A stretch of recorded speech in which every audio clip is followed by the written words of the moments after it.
Free services, Lavazzi and Who1.co.uk present the 20 Megabyte Doctor Who podcast.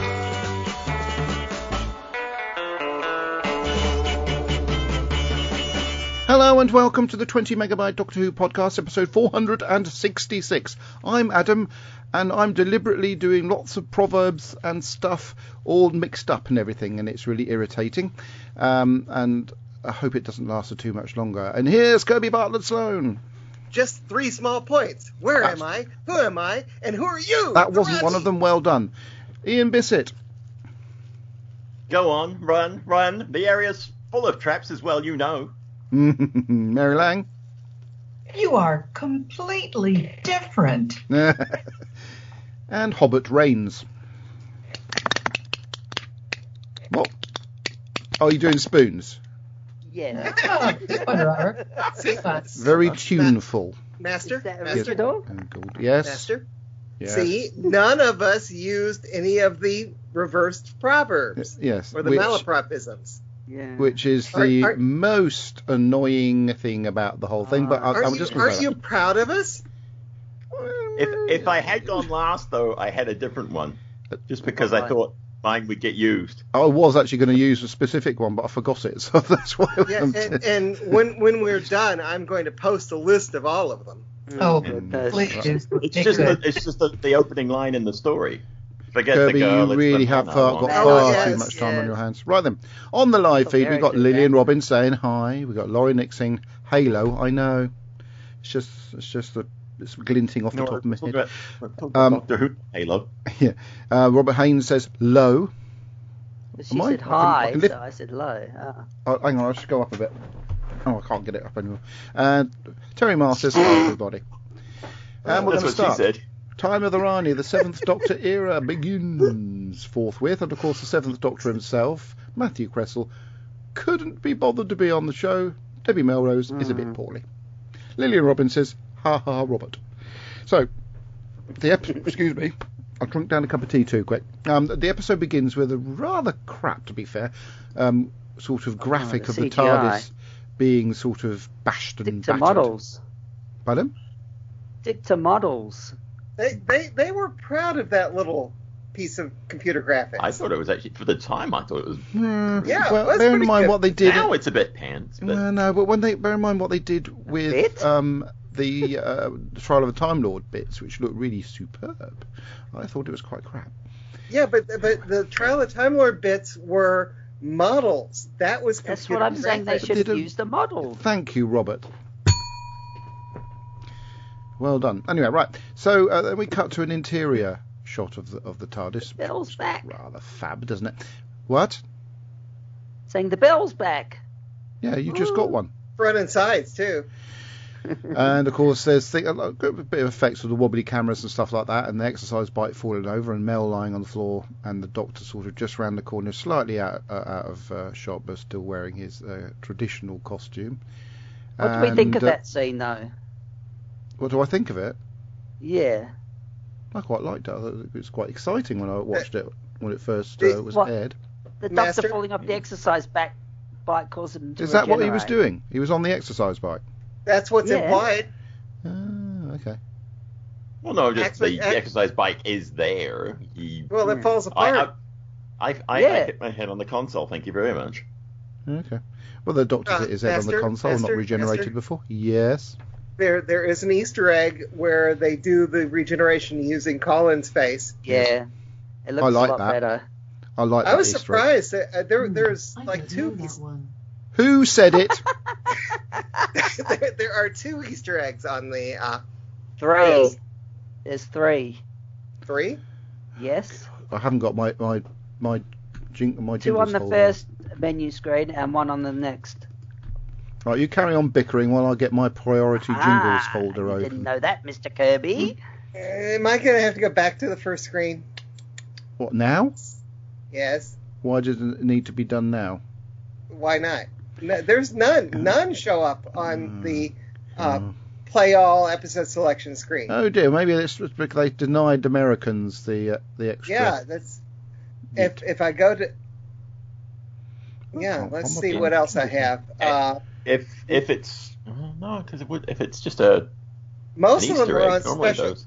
Yeah. Just push left on each thing. This I- works I'm really using well the on right audio user. presentation, but well done, everybody. It does. It does. Press left, Press up, down, left, right, triangle, triangle, X, circle, circle, circle, and then just Oh, power it there's up. Konami And code. What are we There's doing two at the on moment? screen. I see, Robert.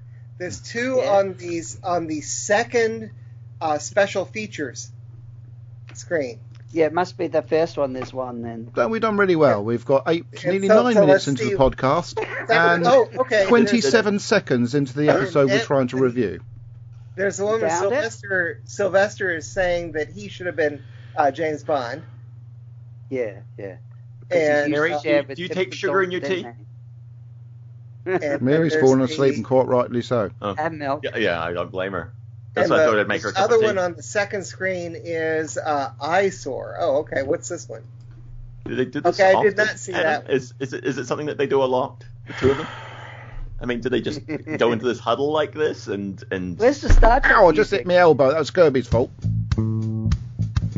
Kirby's trying his hardest to bore us. Rude. I'm Time to early. make a cup of tea. You know he's going to ignore us. Maybe you will go for a wee.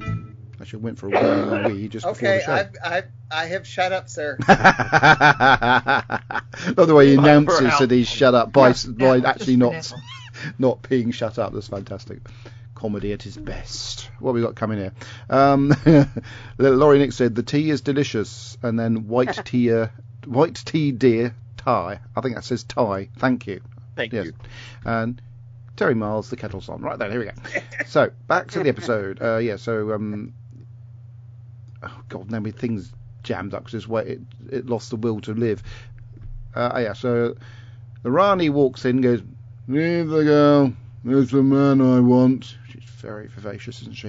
And of course, she was actually doing Dynasty when she did this story, which was when, of course, I Negative. think she just stunt finished. cast. Just She- finished. Just finished. I don't care. We hadn't seen her in the episode she was in, so she was on Dynasty and this. Shut up, And- Kirby.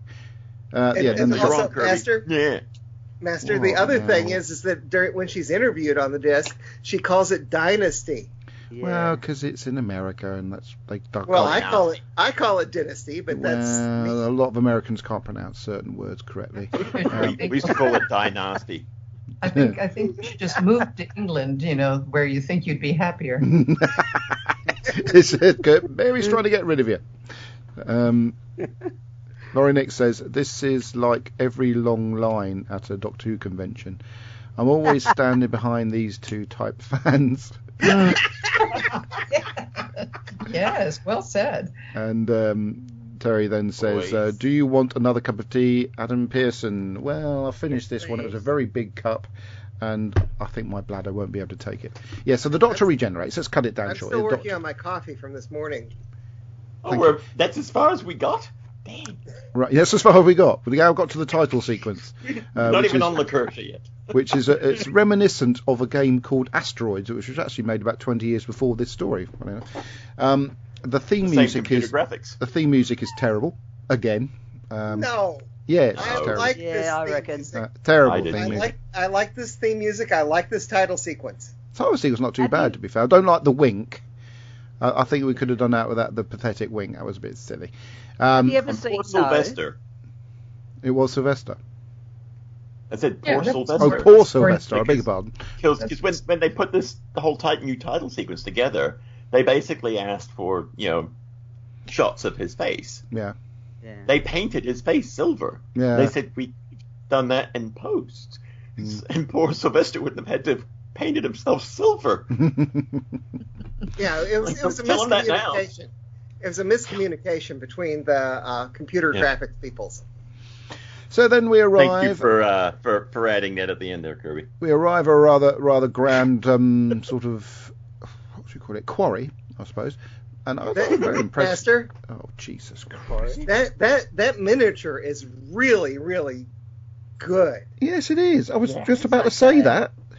The Well, I said I'm it going to interrupt first. it by somebody telling you that the miniature looked really, really good. yeah, the exterior setup was really good. I was looking at the the sort of CSO rock that Rock sort of put in the foreground, which you can't see the edge. It's really, really well done. I'm impressed. Has anyone ever seen the John Candy movie Uncle Buck? Yeah, Well, yes, I but I love can't that. remember it. Yeah, seeing that thing on the Ronnie's face on her nose makes me think, I need to get a rat and gnaw that off of your nose. Is that? I thought it was a bogey. Yeah, for Was it? the longest time, I thought she had a mole there, and I'm thinking, what an awful thing to Isn't put it a there. nose stud? But then I find out later it's a nose stud. I think, Put in the wrong it's very place. Anyway, Yeah, so it is the very distracting. And I thought, does she always have that there? But no, in regular interviews, it's not there. It's yeah, probably just a obviously press she on. was playing the part of Rani Kirby. Character thing. Adhesive. Or they just said, hey, we're going to pierce your nose for this part. Live with it.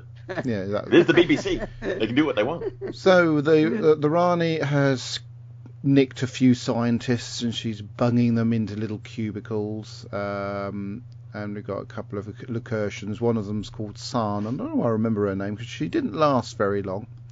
In the Wait, is story. her name the same as the Planet of Fire? Yeah. Yeah. Maybe Interesting. maybe they named the Yeah. Planet of Fire after her. Yeah. Yeah. Or maybe it's a complete coincidence. Maybe Pip and Jane Bennett Baker are fans of it. Yeah. I mean, completely different planets and completely different parts of the universe. It's allowed to happen. Yes. Next door to each other, then somebody's just copying. So meanwhile, the Doctor has been Pip and Jane nearly moved on. copied Everybody. a lot of this from their Write Your Own Adventure novel that they had just published. Okay, thank you for that. Right then. Is it Race Against Time? Oh, God. Yes. Yeah. It's with the race against time, trying to move on to the next blooming segment on this show. Jesus.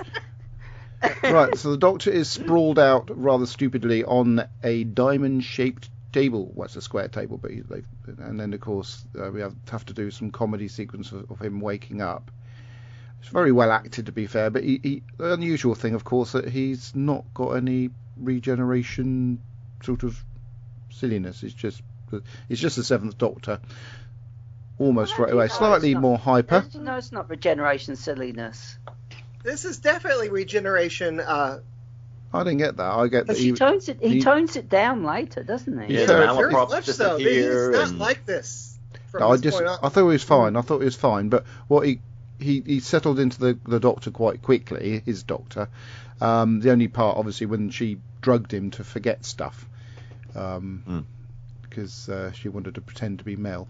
Anyway, so it's a bit silly. He's falling around, and she's saying, "Oh, damage yourself," and he's doing a bit of snarling, but he knows who he is, and he doesn't realise he's regenerated yet, which is a bit weird because you would have thought your voice. The fact that you're talking in a slight Scottish accent or something like that, you might have noticed that. I don't know. And then he gets shot by a net and some sparkly graphics.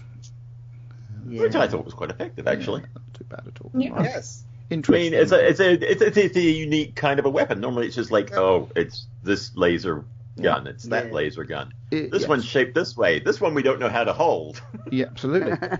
Someone tell me when he gets the actual question mark umbrella, because he's obviously got the umbrella, but He hasn't got have it yet. He obviously will get it out of the storeroom for the next episode. But yeah, he already had one. Remember that the next story in that episode is one that is going to be my first time watching. Will that be Paradise Paradise Towers. Towers? Seen it. That is earth shaking. Oh. Thank you so much. Quality sarcasm there from Last Mary. one. Yeah, really, deserves really. a Remember bell. that. Remember that, everybody. Is that the last one you haven't seen, Kirby? Yes. Wow. Well, there you go. It's a momentous History has been occasion. made The 20 then, megabyte next Doctor week. Who Yes. podcast. Back to the episode. Right. Meanwhile, Rani watches San running in a very weird way across this quarry, and then of course They all she run like that. They run with their arms behind their backs. Yeah, but it's cool. Straight. Because they're an amphibious, they're amphibious, or they're like amphibians or something like that. And Yes. I thought that was really, really cool too, because for once we actually had some attention to detail on the oddly painted humanoid of the week. You know, Yeah. like, hey, cool. Like, Yeah, that's good. Anyway, she's a good choreography, etc. Anyway, she's running through this thing, and Mel is also. She's come out the TARDIS and she's sort of running and bumping into another she was incursion. hauled out of the TARDIS. Yeah, but she was carried essentially. Yes. And then she wriggles free, rather amusingly, and then has a little bit of a skirmish with the bloke, and she bumps into San, and that makes her change direction fatally. And she trips over. I'm surprised these Lacurtians didn't know that these areas are sort of packed with these mines, because they seem to know after this. I suppose this Look was the for the first one white that got- string. It's easy, you know. Well, she was trying to avoid them, but then she ran, into Mal and just panicked, because So they're Mel's a green murderer. skinned and Murderer. murderer, and this thing's got this huge mop of orange hair. Right. Right then. So as judge and jury of this particular situation, Kirby's just claimed that Mel is a murderer, because obviously Americans can't say the word murderer. A murderer. But it's nice. So she just bumped into her, and it was We San. don't say it like that. It was San's decision to change direction and not look where she was going, and she trips up and gets sort of capsulated into this floaty bubble and bumps into a couple I of like cliffs. that effect of the It's bubble. very I good, thought it and was explodes dead. dead. And it fries her body and just leaves a little skeletal remain. And of course, the chap that was trying to kidnap Mel goes off in a bit of a sulk at this point, so it takes a bit of time for him to settle down into forgiving her. The doctor gets injected with a memory drug, and Mel sort of tries to get around. I can't remember his name. I do apologise. The chap, the younger Lacurtian chap. Just as I've forgotten too. So Can you guys hear me? I think I accidentally muted myself. Hey! Has anybody heard from Kirby lately? Hang on, that's fantastic. That deserves You one was of going on these. too long. I mean, we were going well. We're actually moving along. We were. Brilliant Was it stuff. Icona. That's it. Oh, is it Icona? Icona? How Is iconic? that right? Yeah. How It iconic? was Icona, Baeus, Sarn, and what was the woman's name? Maroon. Mrs. Cumberbatch. Maroon. That's it. Yeah, Maroon. Rose Maroon. Cumberbatch. This is Cumberbatch. Yes. Cabbage snatch. Right then, so and the funny scene from scene one is when and I absolutely love this, when the Rani dresses up as Mel. I so love that. funny to watch, and She does it, it. Good job as Mel. I like her as Mel. she's great. I just love the Yeah. impression she does of Bonnie, and she does such a good Yes. job. And then when she reverts Spot to on. her sort of under breath comments as the Rani while pretending to be Yeah. Yeah. it's Yeah. great. Oh yeah. Confusing the Apparently, doctor who's already been drugged, so the doctor's a bit confused, but yeah. Apparently, she on set in between, she would ask her how she would deliver certain lines and bounce stuff off of Bonnie, and they go back and forth until she got a line. And I'm like, that's really really cool that Yeah. 80s TV, and she was putting in an effort. Yeah. Yes. Yeah. Well, not just that, but I read about how she was apologizing to everybody all the time, that she had to kick or push or whatever. Yeah. She was always trying to angle things so she Yeah. wasn't actually hurting them in any way, Yeah. and would apologize if they did. So yeah, so the doctor, she basically wants the doctor to fill in a few gaps for this evil plan that she's got. Meanwhile, Mel is towed. She's actually been sort of tied up at the wrists by matey, but I can't remember the name of. And they very nearly trip over this another trap, but it capsulates nothing and explodes. And I think Mel saves his life, doesn't she? She pulls him away from it, Yes. Yeah. which causes him to trust her a little bit more. Then we sort of see the hand of, what are those blooming aliens called again? I knew it earlier on when I was watching Tetraps. Tetraps. That's it. Tetraps. Very interesting, new design. Lots of But them. I did notice that. What's stupid about them? What was is stupid that about them? People can sneak up on them despite having eyes on all sides of their head, and they have and to the look fact with that- their forward eye to see Yeah. when they, somebody's talking to them or whatever. So Yeah, they have to face the Well, person that they're talking to. Surely they must have an eye which is their sort of main eye, and the other ones are just like radar. They just use to sort of. It's like cats, isn't it? When they squeeze through gaps, they use their whiskers to gauge the the gap. They don't actually see it, do they? Sometimes quite unsuccessfully. Okay, if you say so. But also, hang on. the funny thing is they're actually supposed to be able to fly, right? But everywhere they go, Yes. they just Yeah. they just No, of course, amble they're along back this creatures, big aren't they? Yeah. This big open landscape of Lacertia where they could just spread out their wings and fly. But no, they're just amble. So Mel and whatever his name is. Oh, hang on a second. What? Hang on. What? It fell down a hole. What did? Kirby, He's fallen down a what are you hole. doing down there? Kirby He fell sounds. down a Is he hole. like the little man? Yeah. What's he done? Come on, little man. He's a little man in a box. Is he? Kirby. Kirby's little man in a box. Can't hear him at all. Yes. Can't hear you I at hear all. little squeaking things. I'm a little man in a it's just- box. Well, while Kirby tries to climb out of the box, he might say the words. We won't hear it. He'll probably say, "I'm just going to reboot." That's what he normally does. Oh, Tim Drury's come online. Oh, hang on a second. Here's what we can do. What? Oh, go ahead, Adam. I think you were about to. Yeah, Tim Drury's online because he says time for Mel goes for a fly in a bubble. Not. Oh yeah, that's coming up. So we're going to play this. Can you not hear? And Kirby still speaking from the box. No, you are very, very, very, very, very low. I'm just going to reboot. Hang on, let's listen out very carefully. Say, hurry up and let's get through this before he is back on. Any better? I can vaguely No. hear you, Kirby. We can't make out what you're saying, but we know you're there. It's like the next door neighbour, really. We can't actually hear. Yeah, shouting over the fence. Yeah. Keep that racket down. Where do we get up to? What about now? That's a little bit better. I heard you say, Better. what about now? This is a great podcast in this, isn't it? Have you tried turning up the volume, Kirby? Have you tried switching it on and off yet? Okay, what about now? It's exactly the same. No. And Robert Ventura says, hello, happy NFL Sunday, everyone. Didn't know it was an NFL Sunday. What is that supposed to mean? Same as it was Yeah. before, Kirby. We can't spend the rest of the show going as how is this? Sports No, ball what is weekend. that, the NFL Sunday? Yes. Take It's it the out first- and plug it back in again. See how that works. Moving on. It's the first weekend of American football. Yes, I like American football, but I've got so much other things I like. I never watch it. That's weird. Why is my microphone volume showing so low? I don't know. Have you shouted into it? That Because you're sometimes so- causes. Up and low. Yeah. Take it out and just plug it back in again. It's probably like a condenser That's what she said. microphone thing.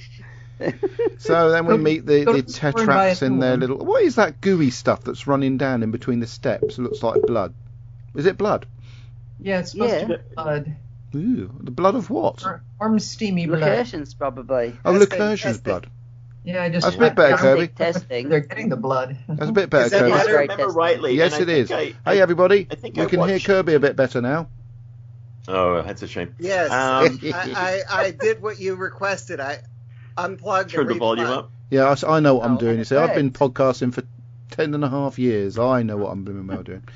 Sort of. Apparently, I could be misremembering this. Is probably somebody knows better than I do. But apparently, the backstory on the Rani is she basically took them on as a workforce. Yeah. The tetraps, and because they were starving, and so she's feeding them. She came up with whatever it was that they needed to feed, and hence that's why they follow her around because okay. if I remember right, It's a it bit was like the something like Daleks that. and the Ogrons, isn't it, in some ways? Yeah. Hmm. So they just became subservient, and then at the end, that makes sense when they're like, "Oh, we're going to take you back, and you can help us with our needs." Laurie Nick But that's says jumping to the end. Schrodinger's Kirby Bartlett Sloan. Does that mean anything? Schrodinger's. Yes, I might You know be it. here and I might not be here. Are you here now? Can You you are there, loud though. and He, clear? he may or may not be agreeing with you. Yeah. Sorry, I'm just waiting. And it's not until you DVD turn the thing to volume catch up that you find out. All right, so let's move forward a bit Well, because we're well behind. Master, Oh, Jesus Oh, Christ. God. Master. Yes. Unfortunately, you can't visit any of these three Quarries. quarries. Oh, dear. Shame. Oh, there goes my trip. They were impressive quarries, actually. Tiny quarries. Meanwhile, the Rani as Mel and the Doctor as the Doctor go back to the TARDIS, which enables the Doctor to do a comedy costume changing and sometimes slightly nostalgic costume changing situation, which is a bit What the heck cringeworthy. What? I liked The it. budget on this. It is a bit but cringeworthy. Where was the TARDIS walls? Yeah, where were the Yeah. TARDIS It's like- walls? They were present Look at last that. time we went to the Put up costume the room. black drapes. Nobody Yeah, will just notice. Why? It's just all black. It's like they're not Lack even of in the consistency. TARDIS. They didn't even go back into the TARDIS. No. But They went eventually into ends a up black in room. Ian, with his recognisable Ian. costume. it's a science Science fiction fiction. fantasy TV Yeah. program. Hey, Kirby, why don't you Yes? unplug your microphone again? So Mel then starts traipsing across a load of rocks, and Hey, you missed something in the TARDIS when Did the I? Doctor thinks he's seeing Mel, yeah, and then what? he sees the Rani. Yeah. But I love that she just whacks him home. Yeah. Sorry, I Yeah. missed that because I was trying to speed back through into there. Very good, Robert. Yes, I can Oh, and agree. that superimposed thing that they did with The between face. her Yeah. face and Yeah. like Bit of a that morph. was actually really pretty damn close. It was good. Mm. So anyway, Mel starts running across, and she's forgotten there's traps everywhere, and then she gets encapsulated in one of these bubble things, and this is very what's the word for it when I was watching it? Not exciting. That's the wrong word. It was gripping. Noisy? Gripping. It was a Gripping? gripping moment because it's coming to Very the end of the well episode, done. and you're thinking, what the hell's going to go on? Oh my God, Mel! Oh, shut up, bloody screaming! Mel's gonna die. Wee! Ex- Wee! Except for the screaming, it is really, really well done. Oh yeah, no, but she does it well. But it is annoying. It And comes to in, be "Wee! honest, Wee! Yeah. if you were running along and you ended up in a bubble that last time you saw exploded and turned somebody into an Yes. instant skeleton, I accept she's I screaming at it. I can forgive the Yes, amount yes, of screaming. it's appropriate screaming. However, wee, wee.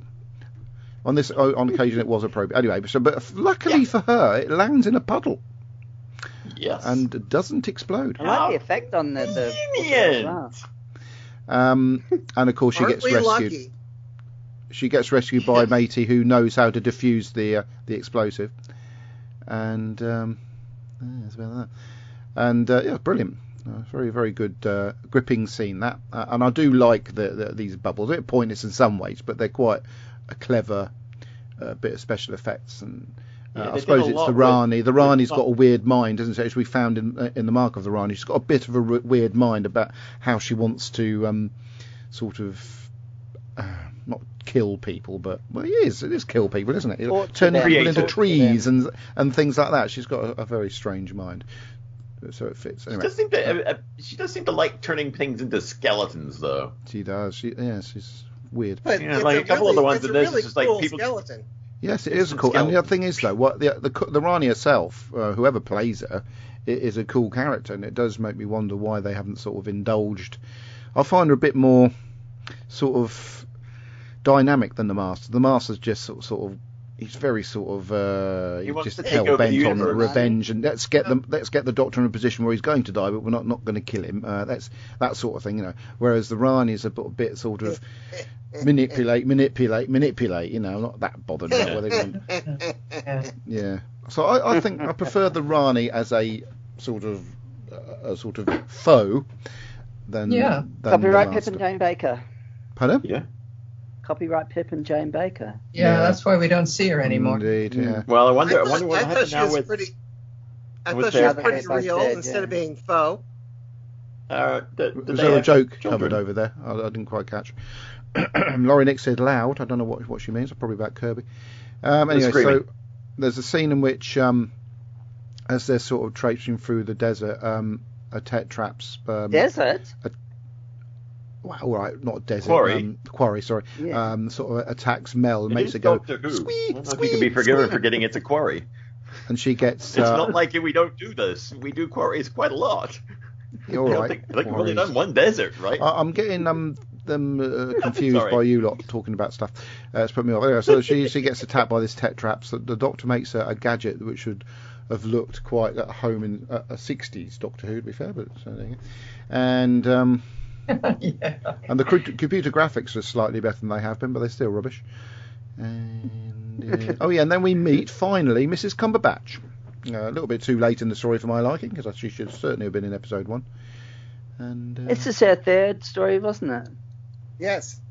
She's done Faceless Ones and Fendor. Image of Yeah. Fendor. and of course she's told that San's been done in, and it's a great scene. Bonnie Langford in these scenes is particularly good. how she deals with the realising that I can't remember Varun, isn't it?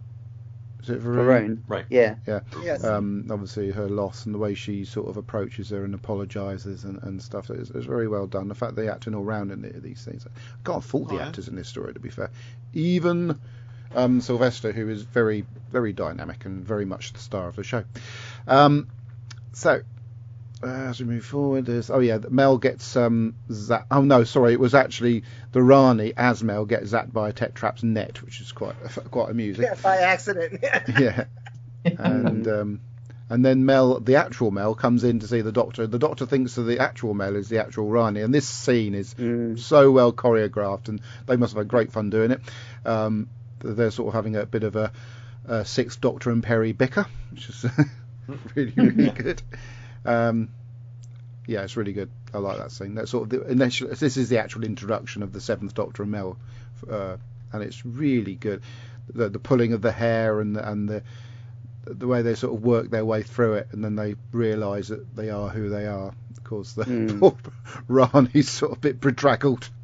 I'm really surprised she didn't kill the Tetrap who did that to her, because that's the sort of thing she would do. But yeah, enjoyed those scenes. Good. Oh, the other thing I liked about into a skeleton for crying out loud. I thought the sets were really, really good.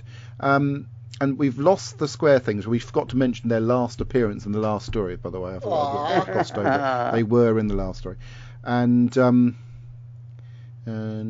moving on. Oh yeah, the little triangular sort of control units are really quite good. I thought they didn't look like you could actually control anything with them, to be fair.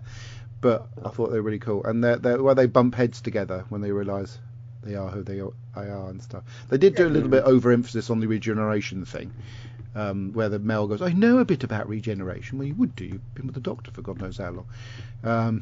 But that's just writing. And why would she know about regeneration? She's well, only she's ever been with. Well, she was there at the trial, and there was talk of regenerations, that the Aliard wanting the rest of the Doctor's regenerations, etc., etc. So she does know about it. But also remember that Pip and Jane Baker did the 3 stories in a row virtually. Yeah. Well, considering the last time we saw the two of them together, the Doctor was at a trial for the remainder of his regenerations. Yeah. So she probably would have said, "What are your regenerations?" Yeah, exactly. She would have had a conversation about it. Ron Pickering's character. We've got to mention about Ron Pickering's character. He's basically being controlled by the Rani by way of threat, blackmailed essentially. He's a very down sort of person, though, isn't he? Yeah. Yeah. So he's trying to look after everybody. If you knew your entire civilization was going to die if you did the wrong thing. Yeah. And he seems to have a bit of a history with Varun as well. And the two actors together on screen do sort of jump out. I was thinking that was the actors knowing each other so well over the years. Which adds to the effect of the thing.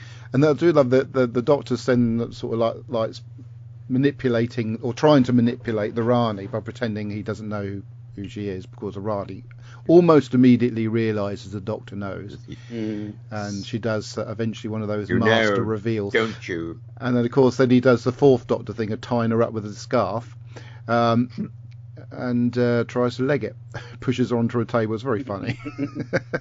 But especially as funny as he runs out the room and does a hop on his left foot as he changes direction. That's very. There's very a lot of sort of physical acting going on, which is really quite cool. Yeah. And then the Doctor finds himself locked into a sort of cellar with some hungry Tetraps who then crowd him out. And you think he's not likely to get done because he's the Doctor. However, having watched, when it first went out and Bonnie Langford in that scene where she squeezed and squeezed, you really don't think she's going to survive that. So that was a really good cliffhanger.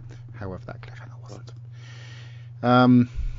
Of course, the Doctor's okay. He gets rescued by who's he get rescued by?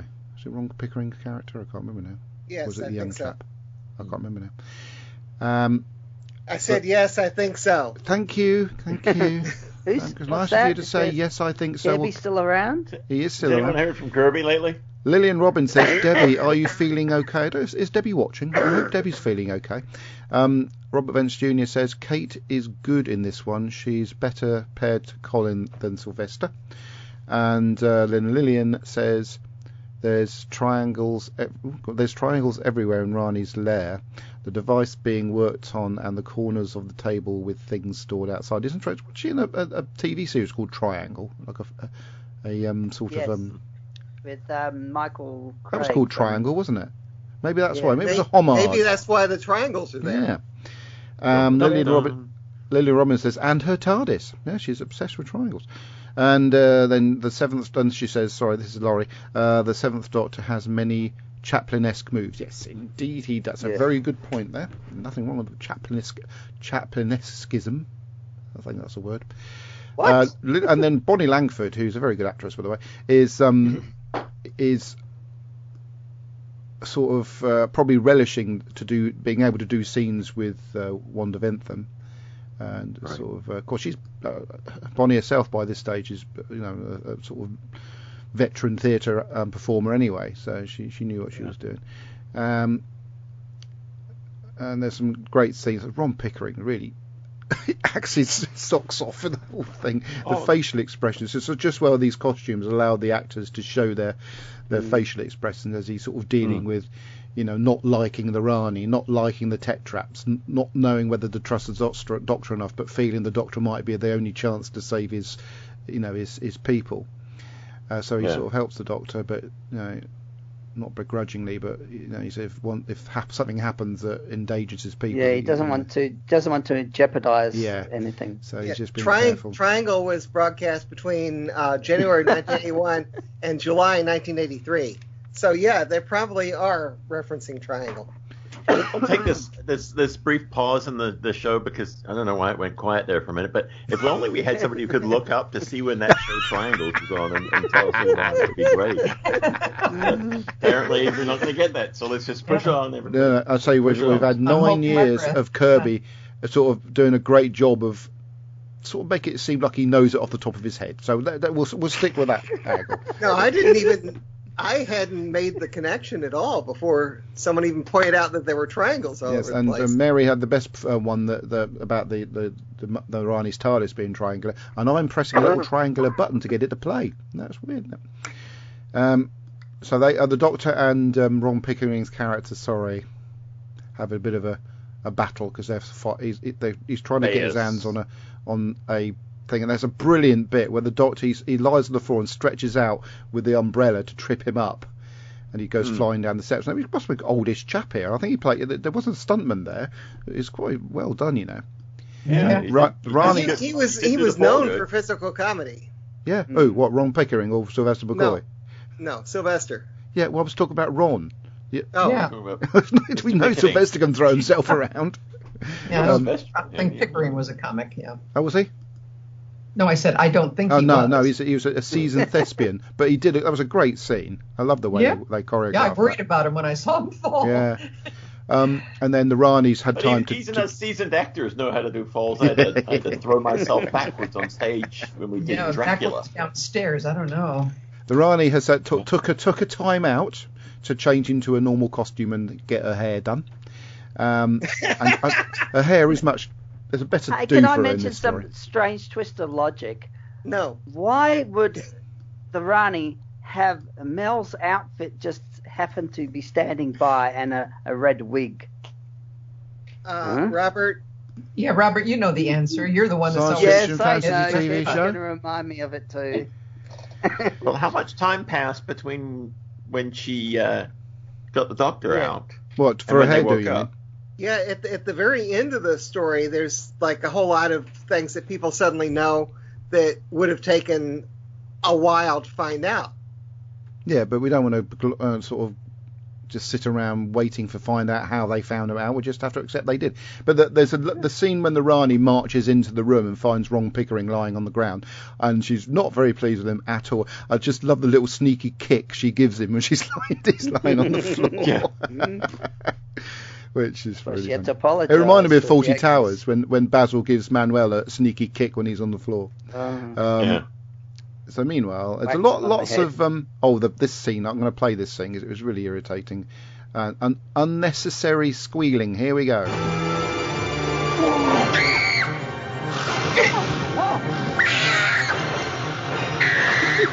I think that's all we need from that scene. Basically, it's her getting. Definitely. Oop, I've just pressed the wrong button. I thought I was doing the volume. I did the slider. She's getting cornered by a couple of tetraps. My ears.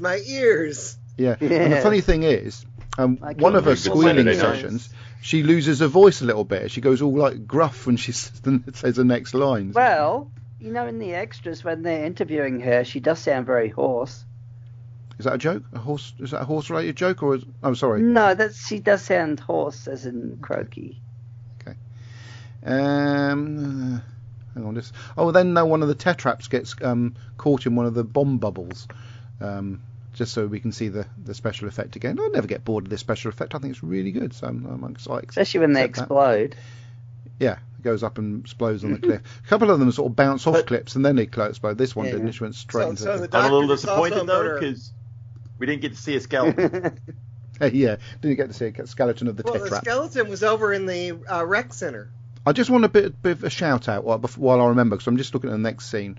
The direction of this story is really, really good. Camera angles, the cinematography is really good. And also the use of the models and those sort of. Yeah. I suppose they would use CSO or not CSO, green screen to create the depth on some of the shots. There's a scene which is a bit of a throwaway scene. Where you see a Lacertian walking across a little stream with these little blocks. And it's attention to detail, which I think is really quite impressive. It was only on the screen for about 3 seconds, but it created. Now, can you imagine, Master? Can you imagine if Andrew Morgan, the director, had been able to do the first story that they offered him to do? How much better it would have been. He was offered Time Flight, but he couldn't do it. Oh, okay. Well, Time Flight was, had its. Shut up. Right, back to the scene I'm talking about. What I'm saying is that what these little cutaway scenes do is create the mindscape of the planet and make you feel you really are on that planet. Because it was we wouldn't see that sort of thing on Earth. It was really really well done. Are we really on this planet? Shut up. This is documentary, isn't it? Shut up. Beautifully done. There's little flames on these things, so they must have had to go across them quickly before they set fire to themselves. There's shots through tunnels looking at actors just to create the idea of a different sort of architecture and stuff like that.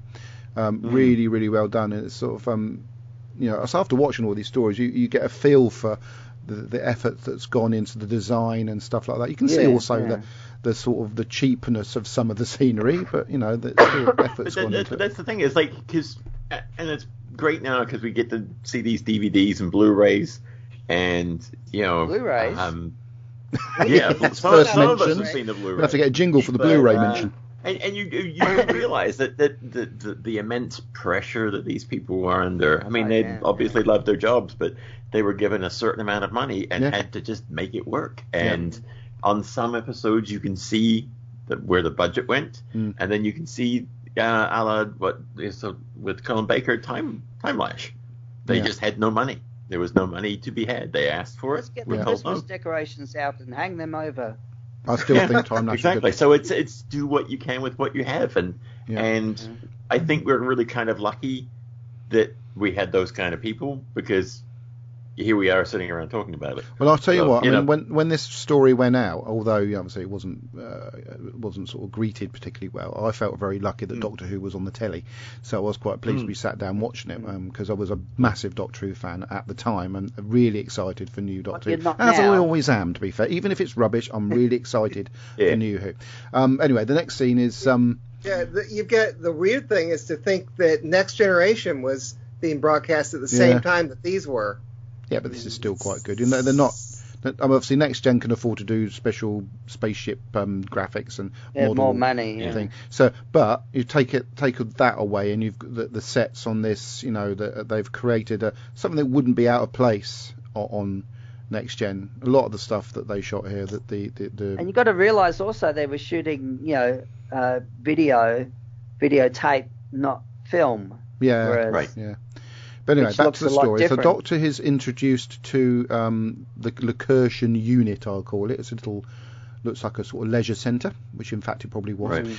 I think they mentioned it was a leisure place, didn't they? I think so, yes. yeah. Yeah, and there's like a little pool. It looks like a roman bath area, really. And hanging from the ceiling was a weird-looking chandelier, which was very, again, great design. Death ball. Yeah, but the But Rani when you think control about it, over it's that. very Rani looking. Yes. You know, metal spikes. Looks like it might get another piercing later. You know. Yeah.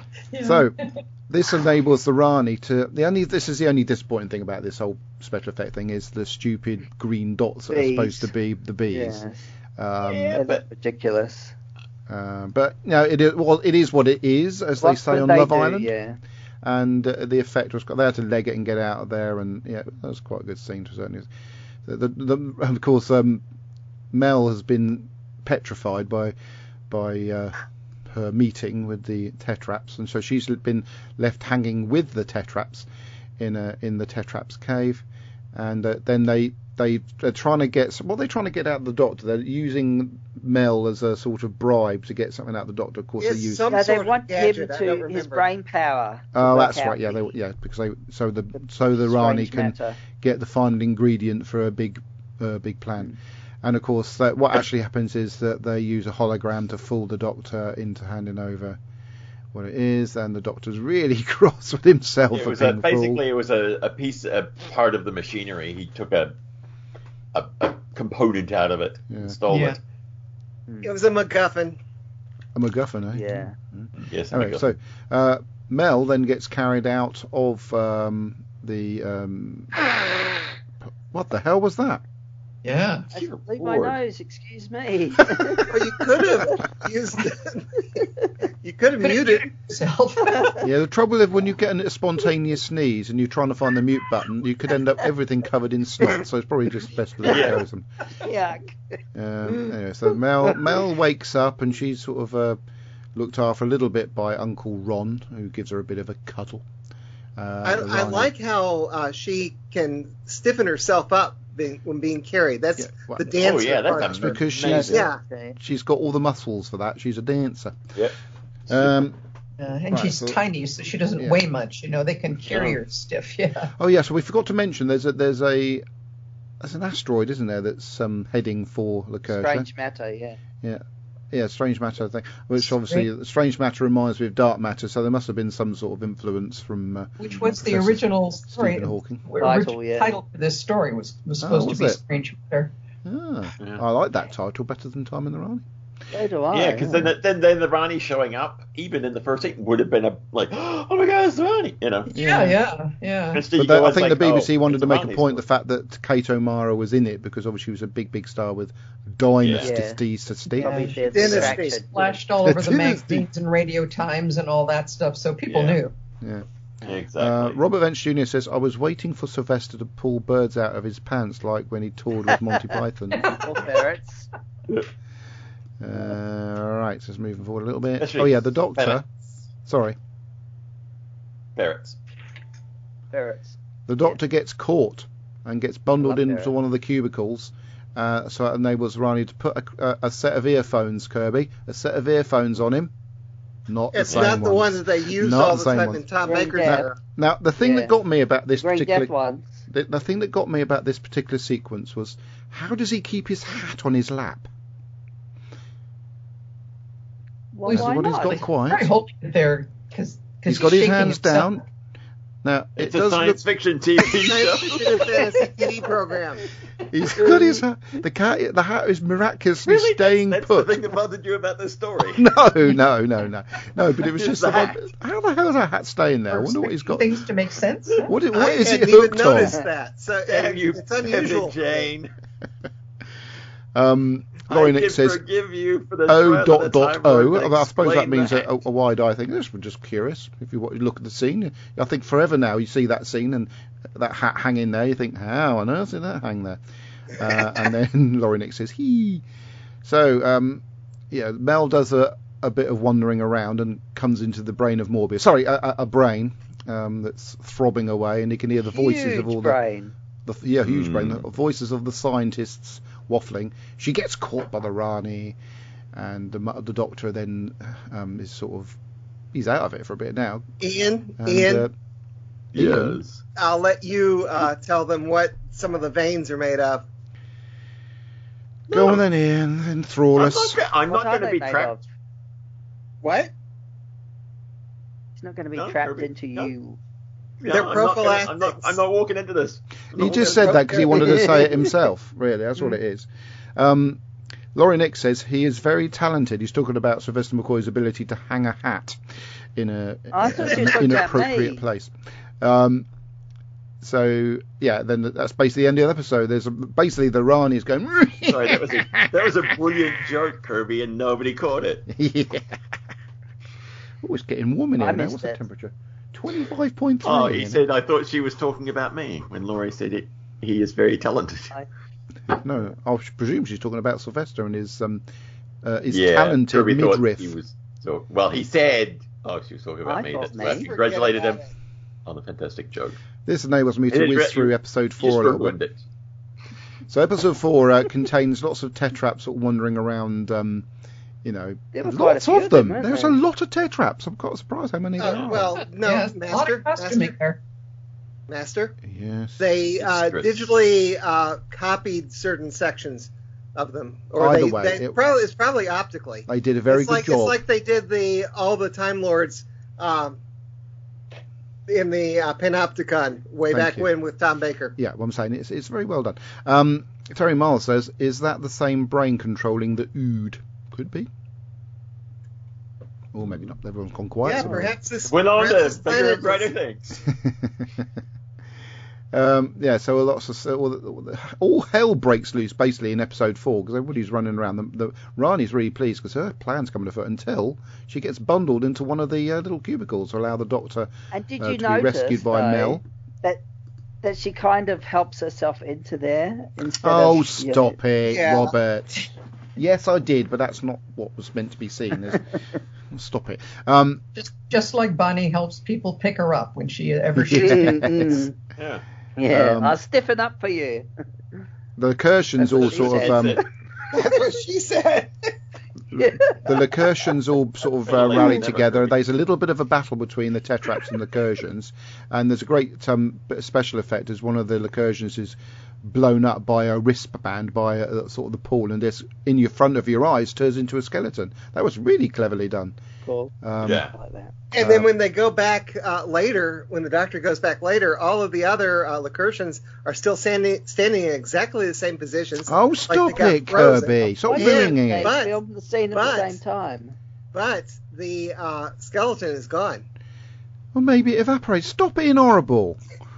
Ruining it. Sunk into the pool. What, you want to go back and party? What? Yeah. Want to splash around in the pool for you? Is that what you were looking for? I mean, give them some time to breathe, man. Yeah. Yeah. Anyway, so the It's all in Doctor one realizes what's going on and decides to try and put a stop to it. The Rani comes in and goes, and then there's a missing number which the Doctor rather stupidly blurts out, and of course, But was it the right number though? He couldn't help it. No. It's like me noticing something. So you're saying you're like the Doctor, are you? No comment. There's this word as well, Lothergill. I was trying to work out what that was all about. Actually, that word Lothergill. It's the words Holy Grail. Oh, okay. I now I get it. Why didn't I pick up on that? I was trying to. Well, I knew it was an anagram of something, but I couldn't work it out. I always liked the word, but I said I never bothered. Of course, back then you didn't have Google, and now I just keep forgetting to look it up. So, Well, essentially, seeing that I didn't ever see this story until about 7 or 8 years ago, I didn't realize it until I was watching the info text. That's Peppa Jane for you. So the Doctor and Mel go and basically try and get the tags off all the Lacurtians' ankles. And Mel, being a computer expert, is able to do this with a couple of wires. Well, actually, a bit of fibre optics. Well, to be with fair. a fiber optic piece, that doesn't make sense. Why? No, it doesn't. It's a piece of fiber optics. Yeah, the fiber optics don't Yeah, I know, but we don't know what this fibre optic was made of. It might have had a metallic element. It's an alien planet. It's all gone quiet. It's a science fantasy TV program. Because there was a fiber optic security system in place, so if they broke that fiber optic connection, the whole thing would blow up. So all she needed to do was extend the fiber optic link. Then they could open the thing and take it off their foot. And how do we know it wasn't a fiber optic setup in the gadget anyway? Yeah. Thank you. Didn't you know the Rani Ian gets one of these. A really big stint into fiber optic technology back then. I mean, it was her thing. It was her go-to. Yeah, and the Doctor makes a gadget out of the Sixth Doctor's umbrella. I think you people are overthinking it. Yes, indeed. That never happens on this show, does it? Anyway, so the Doctor releases all the scientists, and they basically, because there's going to be a big bang, they all leg it back to the TARDIS, and the Doctor fixes something to delay the countdown, and Ron Pickering stays behind because he wants to make sure that everything happens and also sacrifice himself at the same time. And of course, it's still outside the door. Yeah, it's his death that somehow all the other Lacertians know that he's dead, even though no one goes to check. Right. Okay. So are you not happy about that? The whole building blew up. He could have been breathing. Yeah. How they know that's where he was? The entire building.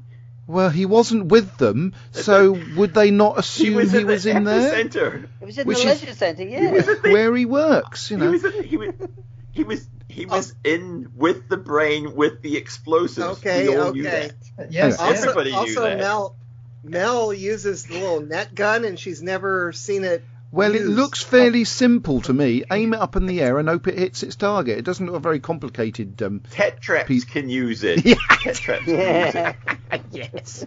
Anyway, overly imbued with technology. That means when Mel uses it, it's a tetrap trap.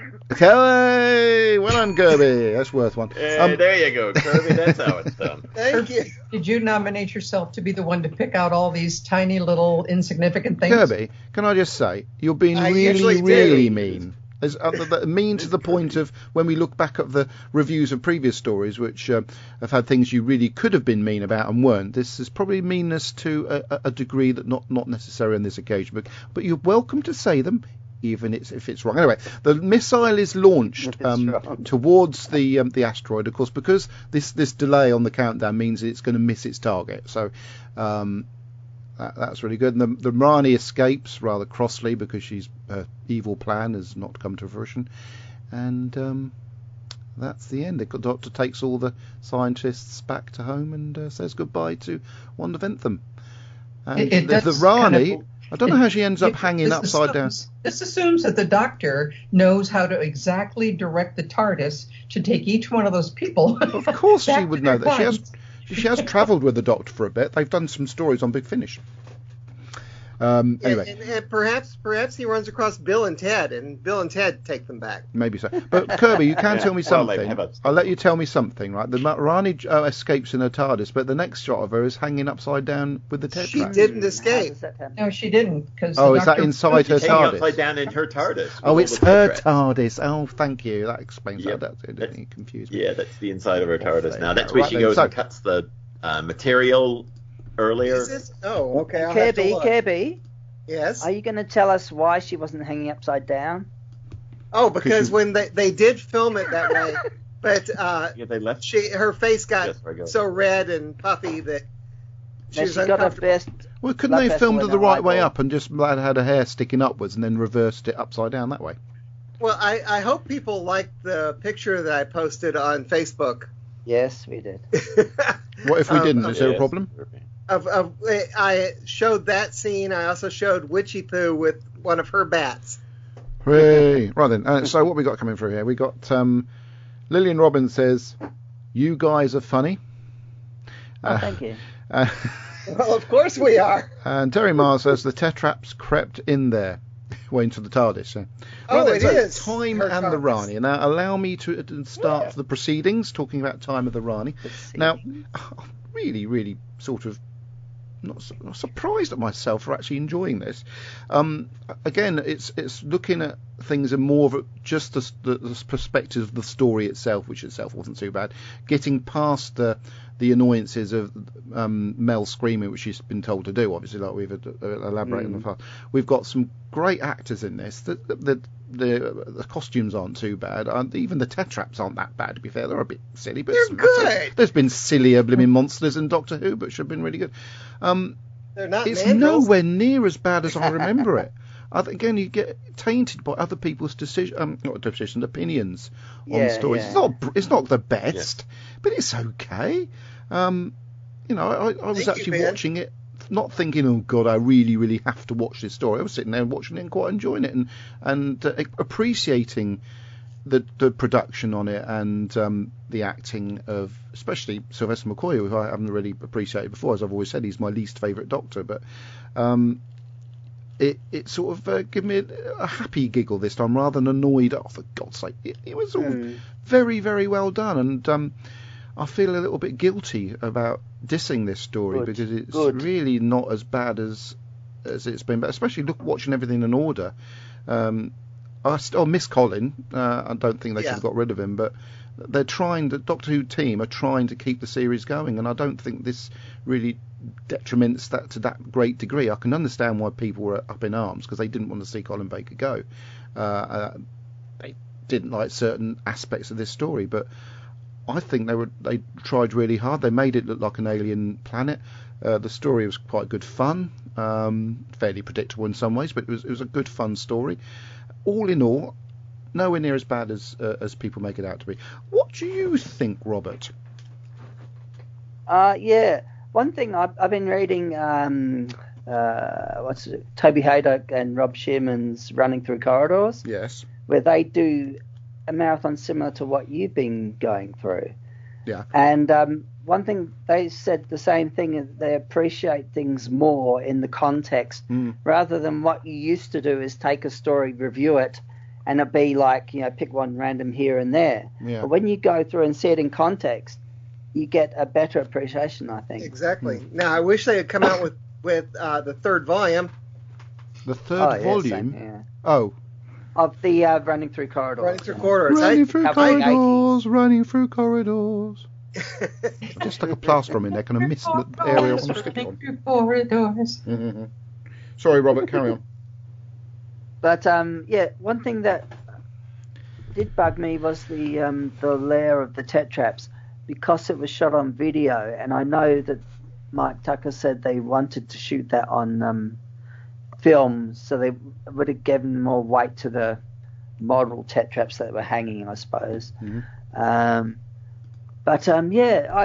quite impressed by a lot that they did. I would have rather they used a model TARDIS at the beginning shot, because it looked a pretty rubbish sort of. Yeah, it wasn't very good, but no. CGI TARDIS. Yeah.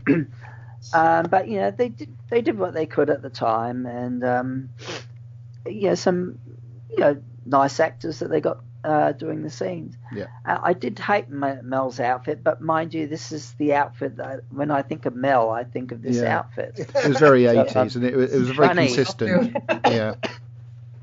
But I quite looking forward to it. And I did hate all the malapropisms. And something that was very funny when the doctor's talking about all the people, Earth would miss out on Louis Pasteur's achievements and all this kind of thing, and he says, and you wouldn't have Miss Malaprop. And I thought that was quite funny nod to adding that in his getting things wrong all the time. Yeah, that's the only thing that annoyed me was that, but I can live with it now.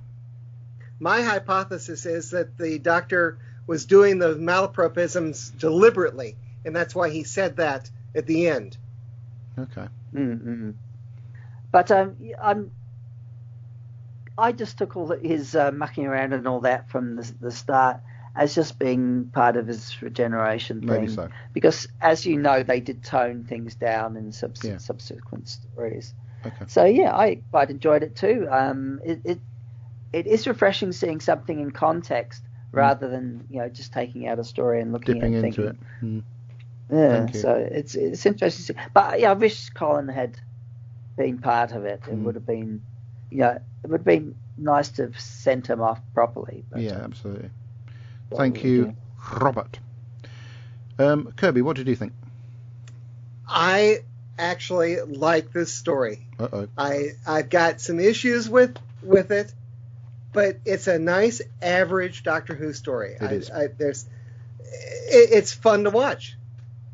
And yeah, well, this wasn't the first of Sylvester's stories I ever saw, so I didn't have the problem that a lot of people had of seeing Sylvester's Doctor as not quite Sylvester's Doctor.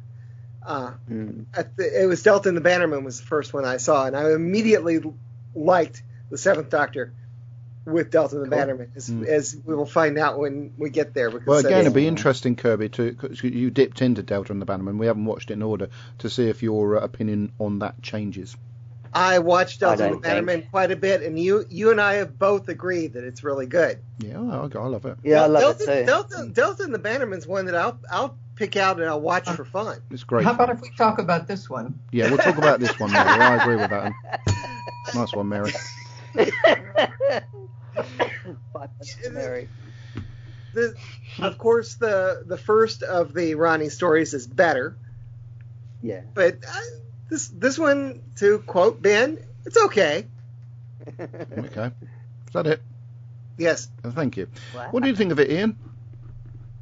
I really like it. I stole the front end off of it when we were doing a fan video way back, because we needed the TARDIS crash landing somewhere, and so we just snipped it off there and threw it in with some other graphics. Yeah, and the BBC were delighted with that. No, I mean, nobody ever saw it, just us. It was in our little club. But what, it's not on YouTube? Shut that dog up. We're getting an Amazon delivery. You may need to go to Mary, unfortunately. Right, I'm just gonna lean back in my chair. I hope it doesn't break this time. Carry on. There we go. Did you get it fixed? I fixed it. I fixed it. I put the bolt back in. I fixed it. Carry on. Hopefully they're not too loud. They are in another room. But yes. Anyway, I'll talk quickly then, and maybe you won't hear them. It doesn't matter. I was only joking. Siobhan Galachon had dogs. I haven't listened to Flash and Bay for a long time, but Siobhan Galachon had dogs, and just because she got the idea from us.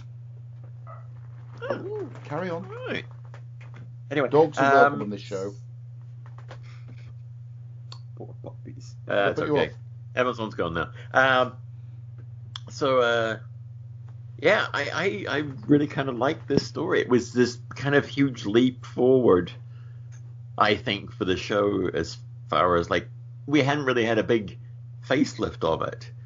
And gone with the cheesy 80s music. I still love those themes, but, there was this, it's like they're like, oh, well, let's start from scratch. And we've kind of seen that with the new series, is they kind of hit the reset button every couple of seasons and reintroduce a companion and stuff like that. And so, shut up, Kirby. So you should have listened to us back when we had back in the early days when we had the season series arguments. Yeah, that was because you were just winding up Reese. Yep, it's just yeah, that's right. It's two different countries and how they say it. But anyway, it's a science fiction fantasy. But yeah, I did. These ones I've kind of been rewatching because if I'm going to stick anything on, it's going to be a Sixth Doctor episode. So I'm kind of going back through these and really enjoying the performances more than anything else, and kind of in this one, the model work and the way it's all filmed. It's a quarry, and it doesn't seem to really kind of apologize for that. It's a quarry-like planet, but like you were saying, Adam, they put these little accent pieces here and there. Like there's like a gold rock, and then there's a blue rock somewhere, and there's just these little things that they dress it up with. And even down to the one thing I found myself really appreciating this time watching through is it? I think I'm not sure if it's when they're going into the Rani's place or into the Lacurtians, their leisure center. But the Doctor and I was trying to avoid that, which is actually funny because I'll circle back around to Leisure Hive in a minute. No, honestly, there was a shot where they're looking into where they're going, and it's just a very carefully framed shot where they've just got, and I don't know if this thing's just sitting in front of the lens, but it's fantastic. It looks like they're standing in the entrance to this facility. I'm like, that's really clever, and that there's some camera trickery, and I'm like, I really kind of found myself appreciating. Yeah, you do see a lot of the seams, like in the leisure center. There's some bad seam work and on the floors and that, and in the TARDIS at one point when I think it's when they're leaving, and this will bring me back to the dirty floor. The dirty floor brings me back to Leisure Hive. Follow. So I'm like watching this then. I'm like, really? Did somebody not go, let's clean this floor before? The TARDIS, although I love the TARDIS console room, it did look out of place among the scenery we'd had. Explain what that has to do with Leisure Hive. Because of my attention to detail on the end, Kirby, I noticed this time as everybody's filing into the back rooms of the TARDIS. Normally, you're focusing on the ones because Einstein's in the foreground. In the background, there's an Argolan going in. Oh, that's right. Yeah, there's the and there's your Leisure Hive connection. Yeah, the infotext mentioned that they were reusing costumes. It's no worse than when Romana regenerated. Destiny of the Daleks. I just spotted that myself, Kirby. I wasn't relying on some factoid being rammed down my throat. Right. Star Trek music. No, we need to move on. Wait, I have. But anyway, so I'm finishing my let review. him finish, Kirby. Carry on, Kirby. Carry on, Ian. Sorry. Kirby. So I mean, like Kirby, I didn't see everything in the right order. I started off with Silver Nemesis. Oh my because God! The 25th. Because of the 25th, when we got the 25th in New Zealand, we actually saw the 20th anniversary special that we'd never seen at the same time.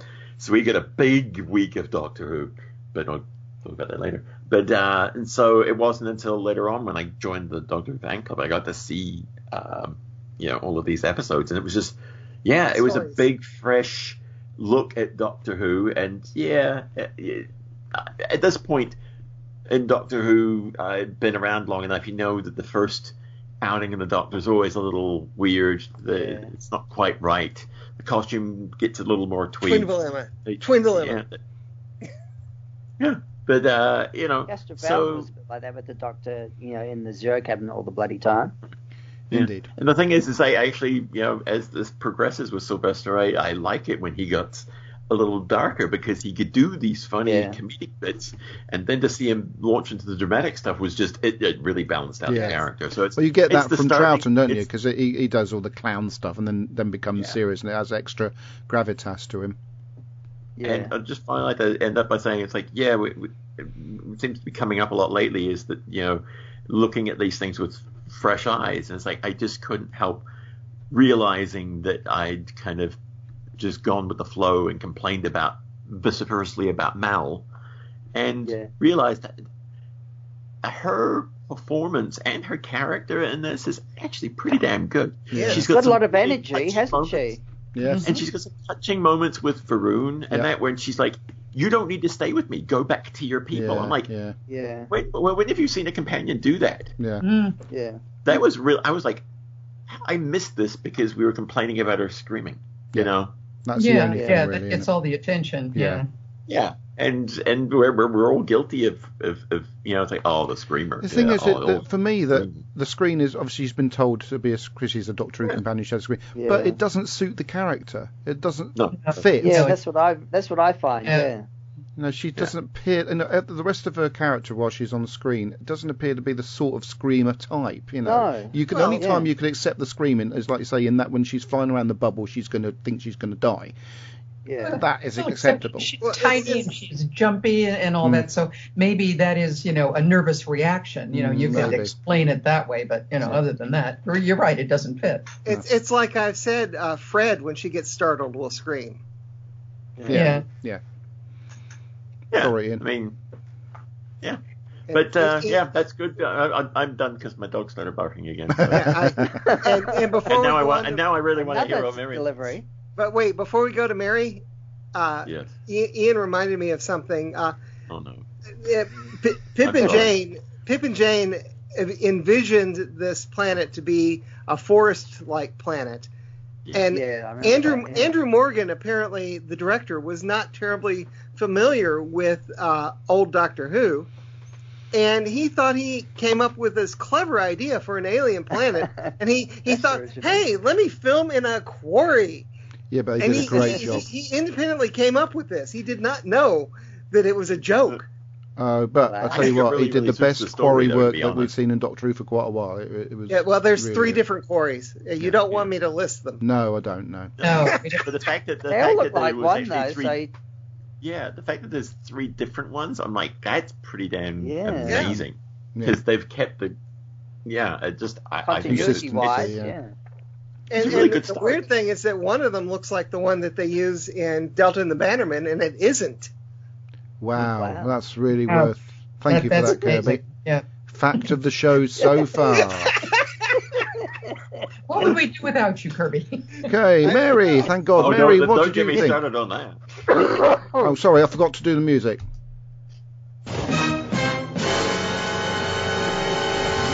Looking forward to this. Well, I have to say that the story is very good, and the sets are great. I think the costumes are wonderful, and I think the direction is amazing in this. Some of the things that Ian pointed out, it's just so badly written. It's so full of technobabble and the kind of language that people just don't talk in, all kinds of, multi-syllabic words that, that I think would probably leave some people a little confused. So I'm kind of on the fence with this one. However, I do like this Doctor a little better, but the problem is that this Doctor was written by Pip and Jane Baker, and all they knew of Sylvester McCoy was that he was a children's comic actor, so they wrote it for this child comic actor character, which is why he's so goofy in this one and so full of funny lines, because that's how they wrote it. And even though Andrew Cartmel had been hired as the script editor, they hired him later, so he had no control over this script, try as he might. He tried to get them to change how they wrote this, but apparently Jane Baker is quite a tough nut to crack here. And so he was relying on JNT and the director, Andrew, to talk the Bakers out of some of the stuff that they wrote. And they even did go in and change some of the scripting. But then the Bakers would come back, they would notice the changes, and they would insist on stuff being returned the way that they wrote it. It's a really funny thing to read about. I've got the Andrew Cartmel book, Script Doctor. Yes, and, it's a wonderful book. Yeah, I haven't read it yet, but I have got it. Andrew sent it to me personally. Oh, yes. I just don't. I had to pay for it though. Each chapter. One thing I don't understand is why he didn't call it the Cartmel Master Plan. Right. But each chapter in the book is dedicated to one of the episodes or one of the stories in this. So it's really interesting to read. But he had a very clear vision as to what he wanted the Doctor to be like, which is why the Doctor will change a lot from this story, starting with the next one. Yeah, because he does. He has a master plan, and he wanted McCoy to be his way, and so we'll see that change. Yeah. An interesting technical thing is the Doc loses his scarf partway through this story, and then regains it right at the end. And that's because anytime they would do studio shots, the scarf caused, I guess, bad things with the video cameras. So outside he could wear his scarf, but any time that they're doing interior scenes, he loses the scarf. So you'll see it come and go, and that's why he has a different scarf, I think, starting in the next story, because they just couldn't continue filming him with that scarf. They intended this to be a regeneration story, so that Colin Baker would be in like almost 3/4 of this story. Yeah. But you may already know he absolutely refused to come back and film, because he was still very story. Yeah. He was very angry, over how things went. So Pip and Jane Baker's original script, had him through most of this, so they had to rewrite so much of this. And they latched onto the story of the people that they're trapping, the geniuses. They wanted to start the story with the story of Solomon, who was a king of Israel, is considered extremely wise. And they wanted to tell his story up to the point when he's captured by the Rani. And all of them, Andrew Cartmel and the director and everybody went after the Bakers about, no, you can't do that. You just can't do that. People are not going to be able to follow that. So then they had to extract that. And then all they could do was start with, the regeneration already happening. Something that affected the viewership of this was that the broadcast was moved to be opposite Coronation Street. Yeah, that was stupid. Deliberately. Yeah. Let's finish the show off. And it really pulled the viewers, from the show. And just on an offhand note, I think I've already told the story about why there's no third volume to Running Through Corridors. That I've talked to both Toby Haydock and Rob about it, and they both tell the same story, that it's sitting on Rob's computer. Yes, yeah. For him to do the final edit, and he says he just has so many other projects, it's hard to go back and edit something that happened that they wrote years ago. So it exists, but it's hasn't no. He mentioned that to us. I'll edit for them. Yeah, he mentioned it to us once. Okay. Toby. Tell them I'll edit for them if they want. Yeah, I know. Let somebody else do it, but get it out there. Yeah. Okay, I've been reading the first 2 volumes in like 1 or 2 page segments for the past couple of years. I just finished it today. Ah, okay. Wow. Like there's it's delightful reading. Oh yeah, it's the perfect thing to read when you need just a few minutes and want to pick something up. Exactly. Yeah, because you can read them doing one episode, can't you? Which is so good. Yeah. So anyway, although I know that I'm not going to like the future of the Seventh Doctor, I liked him much better in this story, and I hate to say that it's due to to Pip and James' concept of him instead of Hartmel's, but there you have it. Okay. Can I add something though about Sylvester's portrayal?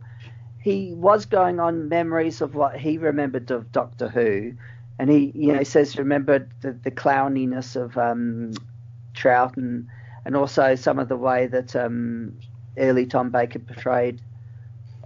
I could think of the regeneration scene with Tom Baker and his skipping with Harry, for example. But that sort of coloured his portrayal as well, thinking, Doctor Who was humorous. So he did sort of lean towards that. So Pip and Jane Baker remembered McCoy as being, a clown too. So so I guess they all fed on it, didn't they, and get the end result. Okay, thank you, Mary. Well, before we move on to feedback, now Mary was talking about technobabble. I was watching at the end of Star Trek: The Next Generation. Jonathan Frakes does a documentary about the series and how they do the scripting and how they sort of do the order in which they do things, how some of the special effects are done, music, etc. And when the script writers are writing the scripts, the technobabble is just put in as tech, and they add it in later. Some expert on science and stuff like that adds it in. So I wonder if that was done then in Doctor Who. And I guess also, so, Adam, with that. at least they get things consistent, having someone add that in rather than each writer. So and Mary also said about it being opposite Coronation Street and being a deliberate, means to get the show cancelled. Now, nowadays, every single viewing of a program, whether it goes out at the time on air or whether it's watched via streaming or whatever, is counted in the viewership. Now, people would have watched Coronation Street and recorded Doctor Who, so it still would have got watched, but they wouldn't have counted it being watched as a video cassette recording. So that is another thing to take into consideration. Do you think there were that many video cassette recorders? Oh, yeah, absolutely. Yeah, even I had one. Okay. Yeah. Even I had one. I was recording it back had in early to mid 80s. I was recording Doctor I had Who. my own recordings from this moment forth from the television of Doctor Who. So that's basically covering that. Just answering back on some of Mary's. Yes. I've got a question about just the general way that 80s British television sets were set up.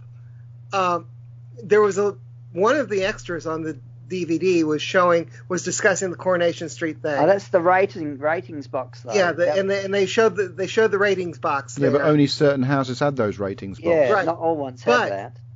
But they also showed the channel selector on this particular TV, and it basically said BBC One, ITV. In the States during that same time, we had channel selectors which actually tuned to different frequencies, channels 2 through, 13? And then we had the UHF going up to some other I would guess. No, as far as I remember... How did yours... Answering. Did yours not actually have numbers? I'm answering. Okay. As far as I can remember, the TV would be set up in a way that you could sort of... The words, obviously, we had those channels, BBC One, BBC Two, ITV, Channel 4. So those would already be on the... So you would then manually tune those buttons to those channels. You could have had it the other way around. You could have had ITV on the BBC One button. Exactly. But your job was, once you got your telly, was to tune it into the appropriate channel that was meant to be on it. Manual tuning. Manual tuning. It's also like your job was when you got an appliance to put the plug on the end of the cord, right?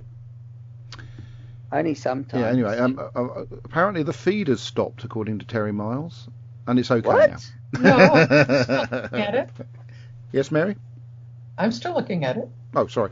Right then, so we better move on to feedback because it's gone 8:30. So, Kirby, your job is to impart your it's 3:30. It's as just slickly as possible. As slickly as possible. The request for feedback. Thomas Cookson says, one of the worst ever. Oh, I imagine it would have been difficult to keep calling myself a fan after this. Oh dear. Its one redeeming feature is it does indeed wipe the slate clean from the Eric Sayward period. Mm-hmm. Lori Nix says, see my comments from a few days ago, and I think we should go back and read her comments. I'll do that when we're done with this. Right. If the Rani's in it, I'll watch her and regardless of how silly it is, and come on. One of the best opening lines, leave the girl, it's the man I want. Yeah. Words to live by. Robert Wentz Jr. says, even if Witchy Poo was in this, it couldn't save this dog's dinner. And he has a picture of the Doctor and the Rani is Mel. Says, I've got to pull her out of my AS asterisk to save the story. Maybe I could do spoons. He also says, this story is horrible. I got to go to my candy striper job at the hospital after this, with a picture of Mal and her. And I see that Robert is starting to get like on everything.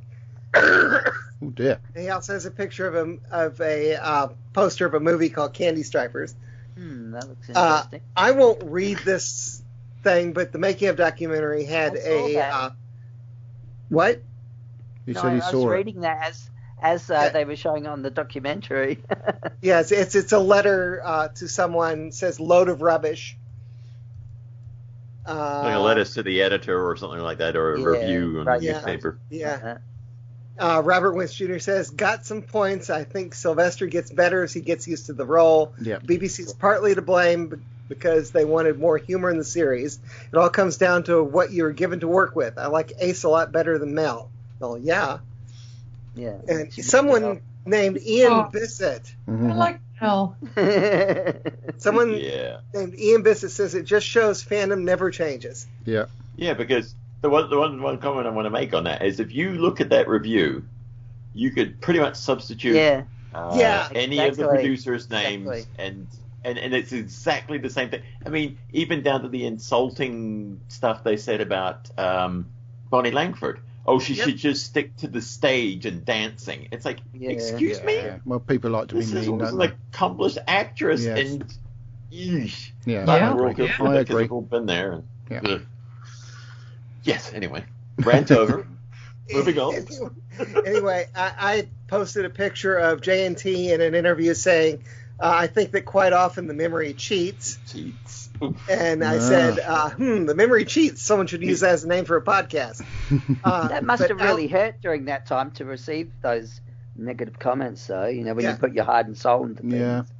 Someone named Alan T. Butcher said he had a good point here in general, although it was not a good excuse for his failure as a producer to ensure his new lead actor had to some degree got his head around how he'd play the part, or for employing some terrible dialogue writers to handle his lead character in disarray, or ensuring the director reined in some of the extreme theatrical slapstick tendencies of an experienced comedic live performer, or that tie.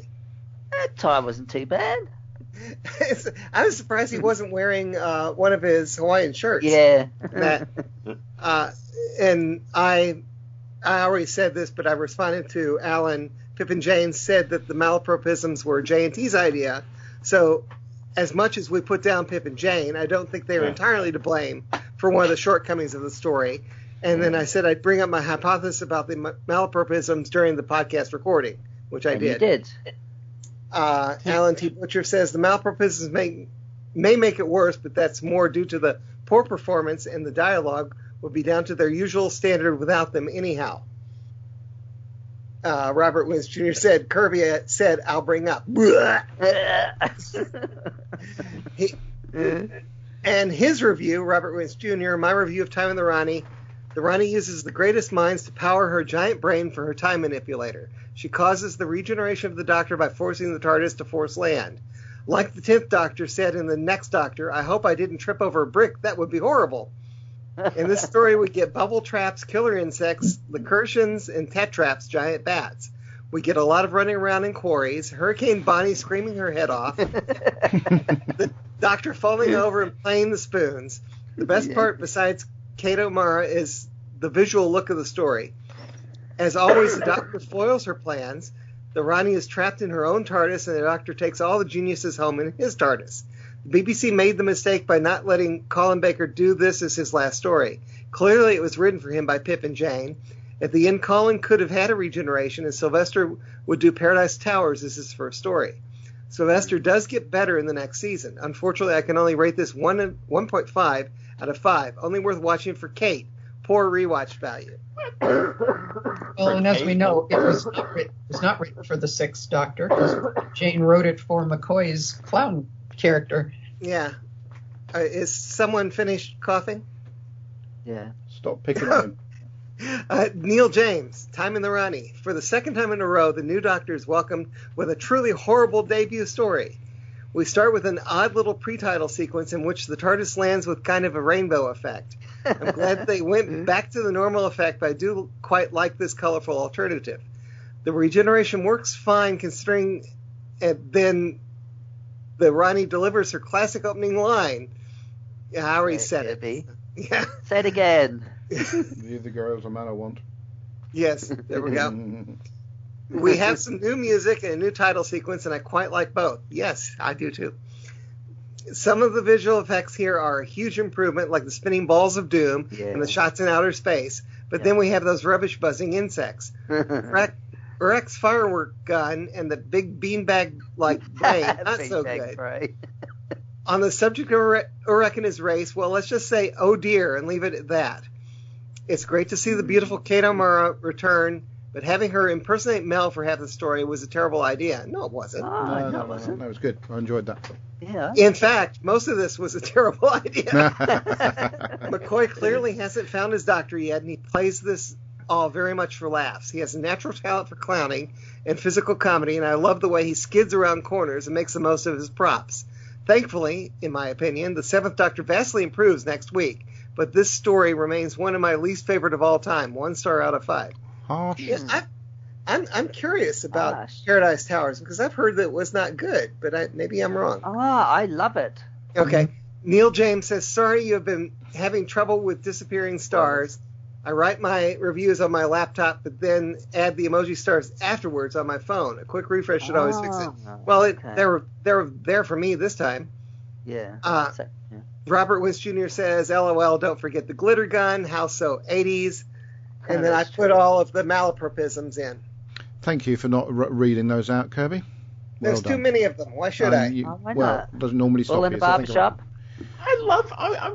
I'm sick of the razzing the glitter gun's getting, because, I mean, when you think about it, it's perfect for the Rani, because she is always looking for genetic samples and stuff. It's just perfect weapon for her to incapacitate and immobilize whoever she's going after. I'm like, and I think it was quite well executed. And it's not like they did a big rainbow camp. arc effect on it or anything. I agree. Okay, moving on. What else? I've got Ian. I don't think Ian sent in an audio yet. I'll just double check that before I make a fool of myself. Ian, have you sent one in? Yeah, have you? What? Ian? Have I? I don't know. What is no. Very funny. Har my har. other incarnation he's talking So what about. we're going to do? We're going to go back to 2014 to play this. No, oh shit, it's the wrong music. Oh, I swore. Here we go. This one. But we haven't done this one before, so how could you? Oh, I don't know. I don't know. I may be wrong. Oh, it's no, Ian, no, wrong. Sorry. Yeah, you're right. I was picking up Mark of the Rani. So, no, he hasn't done it before. That would be odd. Dear. Sorry, Ian. We got your music anyway. Let me find Laurie's comment. Hang on. Forgot about that. Hang on. Hang on. Yeah, you promised us. Oh yeah, by the time we get to there, I'll have it. Alan T. Butcher says we only had 4 channels anyway. Laurie says, WTF is wrong with me. Why do I like Time at the Rani? Maybe I need my medication adjusted, but then I enjoy camp. File under it was, yeah. If the Rani is in it, I'll watch. Comments underneath. Yeah. Chris Miller says, I don't know what camp is as far as a consistent definition goes, other than something that's supposed to be like Batman 1966. But I do like this Doctor Who serial. It has my favorite Doctor in it. Thomas Cookson says, sometimes the show had to rely on camp when it couldn't afford The Flash. Ian Burge says, I bloody love Time in the Rani. It ain't camp. It's great sci-fi for kids. It made me the lifelong fan I am today. Long live the Death Traps. Lovely. Chris Miller responds, this is more proof about how there's really no good consistent definition of camp other than Batman 1966. He wrote 1996 is camp. Don't do that, Kirby. Pick you up on that. Was that the George Clooney movie? What you say? Oh God, that was a horrible movie. What you say, at least, is something of the definition of camp having to do with whether or not someone likes something. Laurie says, sensibility that revels in artifice, stylization, theatricalization, irony, playfulness, and exaggeration rather than content. The basic Sontag definition, but even the more elaborate definitions work. Maybe I should have said pantomime. Chris Miller says that to Laurie. I can't see these. Where are these coming up? These comments. In a separate thread. Oh, the second thread. Look down a bit. Yeah, Chris says to Laurie, that would be even worse because I've been struggling with that definition for a shorter time. But yes, that's the best definition that I've seen. The other ones I have seen mention such things as bad taste, which are entirely subjective ideas and make the definitions pretty much useless. He also says, I only first encountered the panto terms in the last several years listening to Doctor Who podcast talking about the effects for the series prior to the long hiatus. Someone named Andy Nunny It may end up as a cult classic. It's so bad it's good. That's true. Robert Wentz Jr. says, I think it not Kate's fault, it's the story. He's right. This was Pip and Jane Baker's worst one. The best was Mark of the Rani. I like the Rani, but this should have been Colin Baker's last story, then regenerated at the end. Wrong story for McCoy. Chris Miller responds, yeah, he is my favorite Doctor, but he's not at his best here. There. Okay. Thank you. That was a lot of feedback. Well, that's rather good, because that's given a little turn to the events that I've just been trying. It's good. I like that. Yes. You did get the message, Adam. Oh, yeah.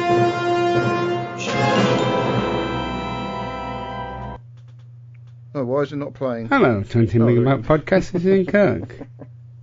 Hi, Ian. How can someone be an old favourite when they were only in one previous story? Nevertheless, she is.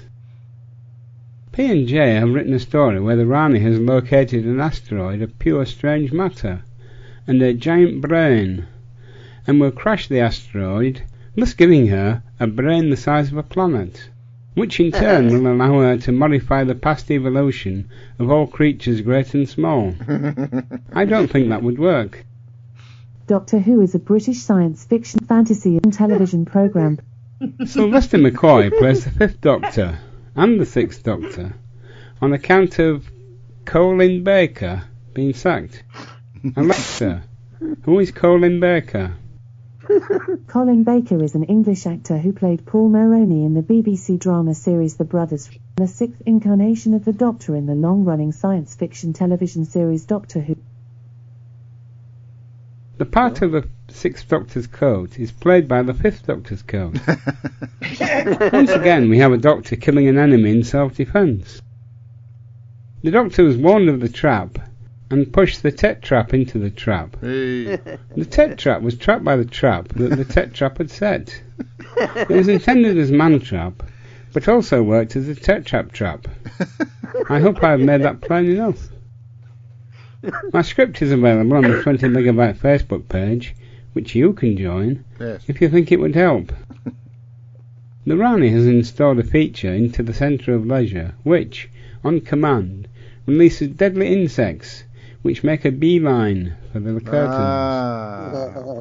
When a woman has certain feelings for a man, she connects him up to her giant brain. The Rani has chosen Louis Pasteur and Albert Einstein. It seems she prefers mature, thoughtful men from Earth.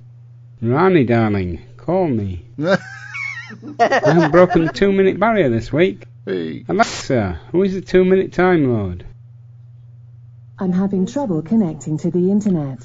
Take a look at the help section in your Alexa app. Bye for now. Yes, it did set off my Alexa, who said there are no timers set. So there we go. Thank you, Ian. Fantastic. I just want to say, before I forget, is obviously Chris Chibnall's well known for going on BBC and dissing Pip and Jane Baker and this story. Well, to be fair, it's rich coming from him. So there. Right. That's what I said before. Yeah. There's more. We mentioned that last week. I know, but I'm saying it again. But But how old was he big when he was on TV? I think he was a teenager. Exactly. Right, Terry Miles says, feedback for Trial of a Time Lord Part. Oh, no, hang on, that's finished. Time of the Rani. Sorry, got confused, as it's another Pip and Jane Baker story. The new titles, they've redecorated. I don't like it. Now on that subject, what's with the McCoy sex wink? That's from the Pharos Project, apparently, trademark. No other Doctor had to do that unless it was to annoy Michael Grade. Hope he did. Colin should have been there for this one and regenerated at the end instead. Sylvester had to lay there with a wig on to regenerate at the start. Well, Screamer still screams, and the clown is aptly dressed. For once, the clothes didn't fit. Good job, he had the same size feet as Colin. I know it was probably due to regeneration, but did he have to keep missaying proverbs? It was nearly as bad as Valliard's names. Brickyard. I know what I would have done with those spoons. Mel, come here a minute. Kate aping Bonnie was funny. Wow. And so, pardon? Or is it apping? This So is much aping. violence. Aping. Violence. I know what I'd do with those spoons. Kate aping Bonnie was funny, and so were her pet Tet Traps. They brought a new meaning to the phrase 4 eyes. I did like that when they showed the view of the Tet Traps, and you had this four different screens on top of each other. Yeah, it's quite good. Sorry, I'm having trouble reading this because my eyes are stinging at the moment. I think there must be something that's in here that's making my eyes sting. Might be sweat. I don't know. It's a shame the trap with Mel in it landed in the water. Just saying. In this one, the Rani is nearly as mad as the Master trying to control all of time. Sounds like one of his plans. Good job the Tet Trap put its hand over Mel's mouth. Forgot about that, but that was so funny hearing her scream with her hand over her mouth. It dulled the screeching down nicely. Shame he couldn't have been there for the rest of the story, or stories. Sorry, I like Bonnie, but Mel is so noisy it hits the wrong note for me. I know Sylvester will grow on me as the series goes on. Great to see Wanda Ventham manage to get away from that Greek bar in the Lotus Eaters. All good, all in all, a good story. Thank you, Terry and Linda Miles. Now, I've given you a bit of time to digest a certain bit of blurb, Mary. Yes. Let me say that I think Alan challenges himself each time to write more than he did the time before. This one might go on for a while. Okay. Take a deep breath, Strap Mary. in, everyone. Yeah, Here we go. Okay, he writes, "What a shame. I thought he might be good, or at least nobody will criticize the Sixth Doctor ever again. Dear 20 Megabyters, Time in the Rani is, of course, a closely studied rehearsal of an often covered scenario of a lackadaisical population being dominated by a ruthless force serving the needs of, this time, a dominatrix activities to the detriment of themselves.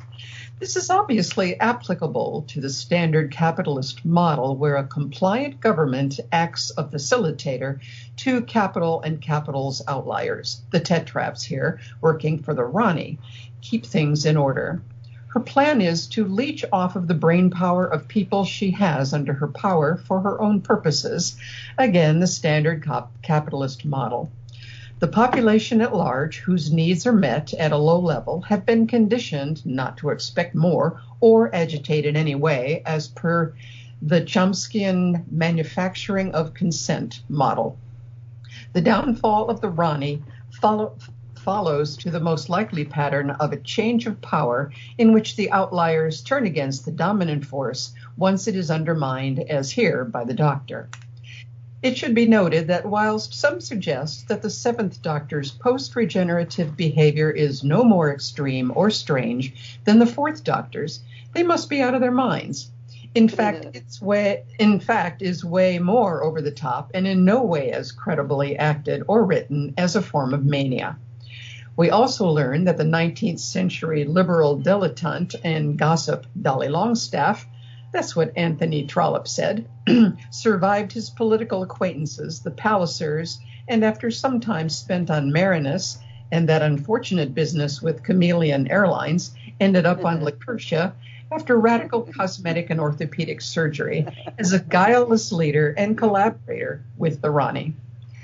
All in all, Time in the Rani is not as diabolical as it is often portrayed, but there is little to really recommend it, and it is a poorly executed introduction to a new era.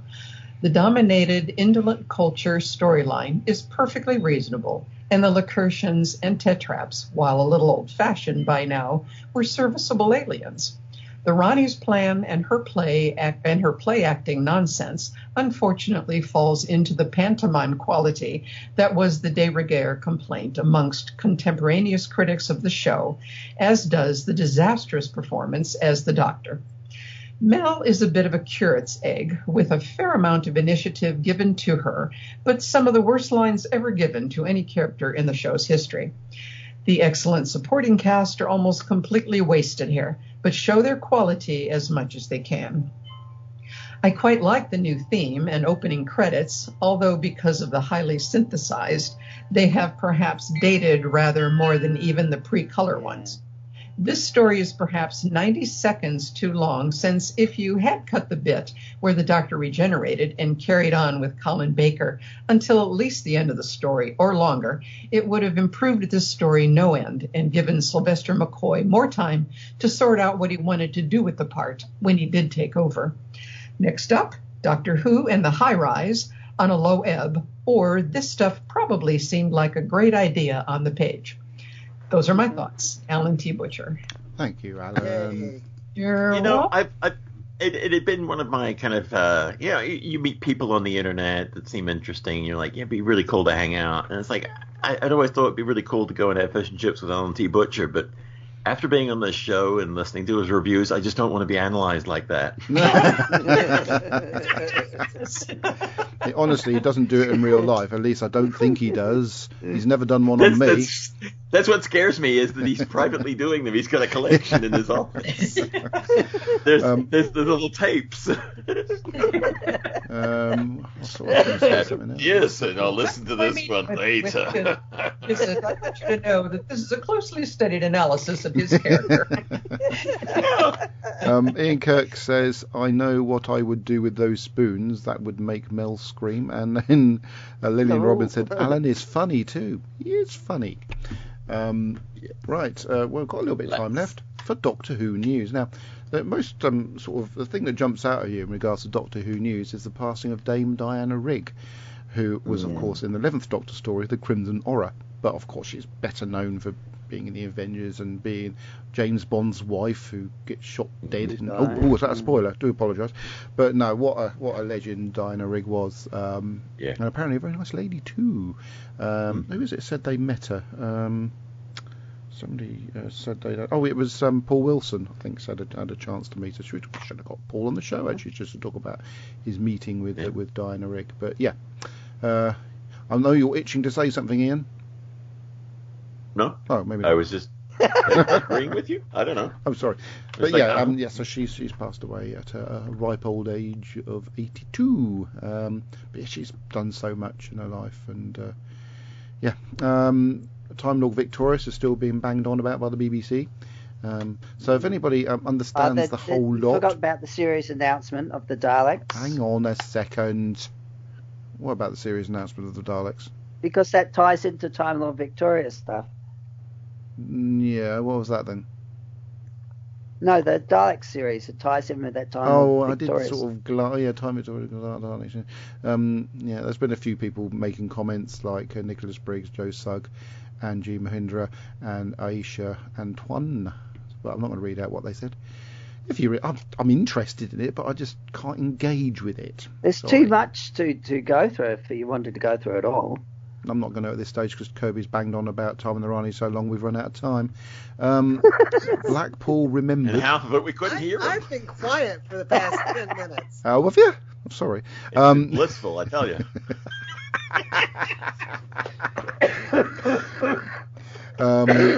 A free ebook celebrating Blackpool's Doctor Who exhibition has been released. Now, I found my photos from the Doctor Who exhibition and then I lost them again.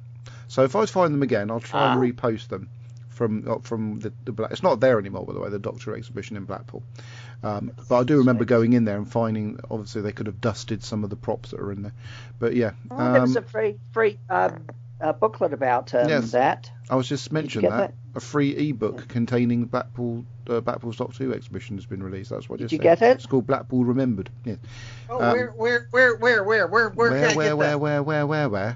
if you go to DoctorWhoNews.net, there's a link on the feature that says Blackpool Remembered. That says the ebook can be downloaded here. Okay. Does that help you? Good. RTS West of England Award for Blu-ray feature. But this does feature some Doctor Who celebrities. It looks like they're doing some cooking. That's a Doctor Who cookbook, of course. I see a picture of Toby Haydock, friend of the show. He actually is patron of the show, and he doesn't even know it, by the way. We spoke about this last time, by the way. What? We actually spoke about that. I didn't speak about Toby Haydock flipping a pancake. And I didn't speak about this little video of Janet Fielding and Sarah Sutton. Yes, we did. Do we? We did, I think. Oh dear, yeah. I think I've got Yes. Alzheimer's.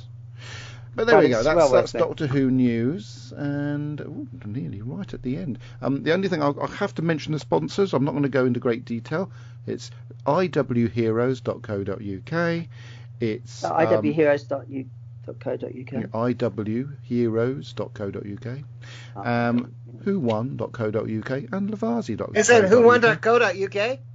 Yes, I think it and is whowon. I did put Lavazzi have got a Doctor Who blog on their website actually, which is worth looking at. And I did post a very, very, very long link that I received via email from my dear friend Meninda. What's the Meninda frog? And did Meninda. you notice what I did immediately afterwards? Threw up? I don't know. What did you do immediately afterwards? I posted a short link. Thank you, Oh, Mr. yeah, Smarty, I saw just that. to make me look stupid. Now, before I go, Yes. anybody who's watching the video feed might notice a few things behind me. Now, I did notice accidentally, I haven't changed it, last week, in fact, that the Cuddly 5, or sorry, Woolly 5, which is behind me on my sort of this shoulder, no, left hand, my left shoulder, is sat on top of a Dalek. And it was only the other week that made me laugh, noticing that's a bit the Daleks. rude. The Dalek's eye stalk is keeping. In an awkward place. Yeah, it's keeping him up. which just sort of reminded me of the Seventh Doctor's ability to keep hats in position on his lap, shall we say? So yeah. So I don't feel inclined, but I think he will move once the crisp pack boxes are next to him are moved by She Who Must Be Obeyed. That will change, but it is quite funny at the moment. Why are there crisp pack boxes? Pardon? I've got two packs. Why are there two boxes of Doritos, one of which is empty, and above it is a box of chipsticks. And also behind me, I don't know if people have been aware of my collection of plants are doing quite well. I'm just going to move to the right so we can see them. Look, Meglos is the cactus. It was tiny when we first got it. Look at it. It's turning into a man that you should have been in. What's that TV series called? Hitchhiker's Guide to the Galaxy. No, Hitchhiker's Guide to the Galaxy. It's getting messy. Meglos, yeah. That's called Meglos. That's what I called him. And there's Fuzzy just on my left, who's 3 or 4 times bigger than he was when we first got it. Both those cactuses are vicious. You touch them, they bite. But we've also got an aloe vera plant and a strange leafy plant called Leafy. Well, I don't even know what it is. So I'm very proud of flowers. my. Do they? What makes nice flowers? Yeah. No, those succulents like that. Oh, I've never seen them with a flower. There's something incongruous about cactus plants in England. Yes. Is there? Yes. Yeah. It's not really the environment for it, is it? Well, the little cactuses have survived last winter. I'm fairly confident they'll survive this one. They've been Maybe very, that's why very you good don't get any little flowers, plants. though. They've been repotted 3 times since I got Hot them. enough. Oh, when I first got them, Probably not the pots were absolutely tiny. This is a 20 megabyte plant podcast, house plants. But I'm just very pleased with my abilities to look after my house plants at this stage. So they don't take a lot of watering, but they respond to being loved. Funny enough. Anyway, that's about it really. They like a lot of light too. Next week we're going to be discussing Paradise Towers, which again features a bit of stunt casting because the guest actors in Paradise Towers are rather good. And I know somebody who was actually in it who refuses to be interviewed about it, a lady called Lou Bates, who played a Red Kang. And, Ice hot. What? Are they best? That's ice hot. That's the lingo that they speak. Oh, yeah. No, but yeah, so Lou Bates played a Red Kang, and it took me ages to find a couple of scenes that she was in, because obviously she was quite young when he was in it. Red Kangs are best. Yeah, apparently so. But I did say, come on the show and talk about it. I just know that's something they say in it. All right, Kirby, thank you.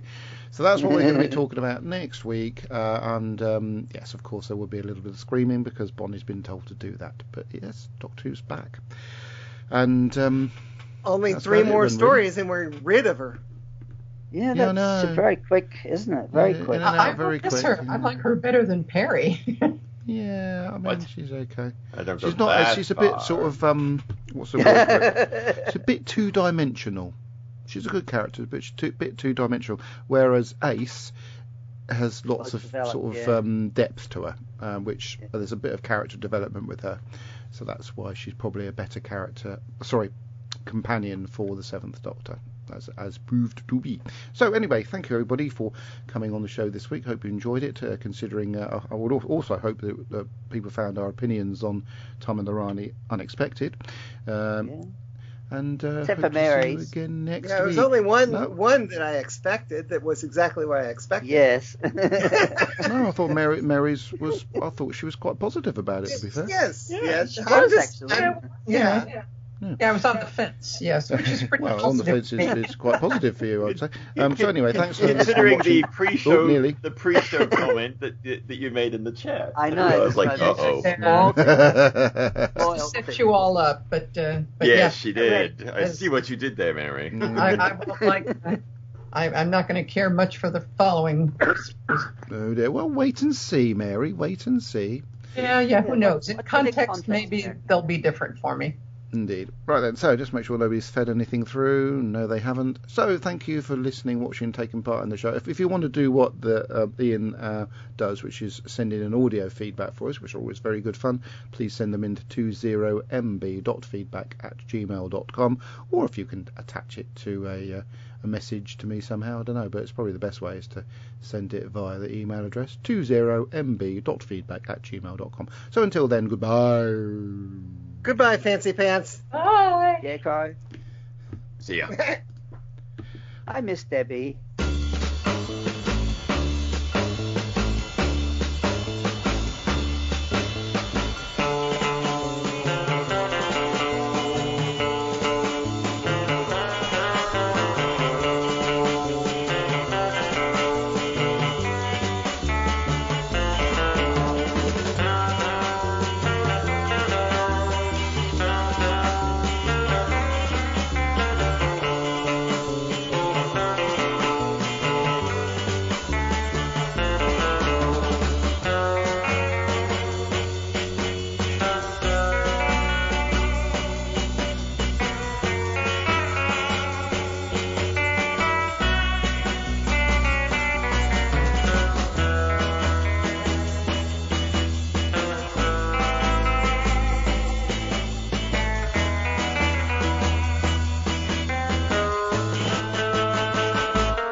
The 20 Megabyte Doctor Who podcast is an APV Services production sponsored by who1.co.uk and lavazi.co.uk. We are a proud member of the Doctor Who Podcast Alliance. Doctor Who is a trademark of the BBC. No copyright infringement intended.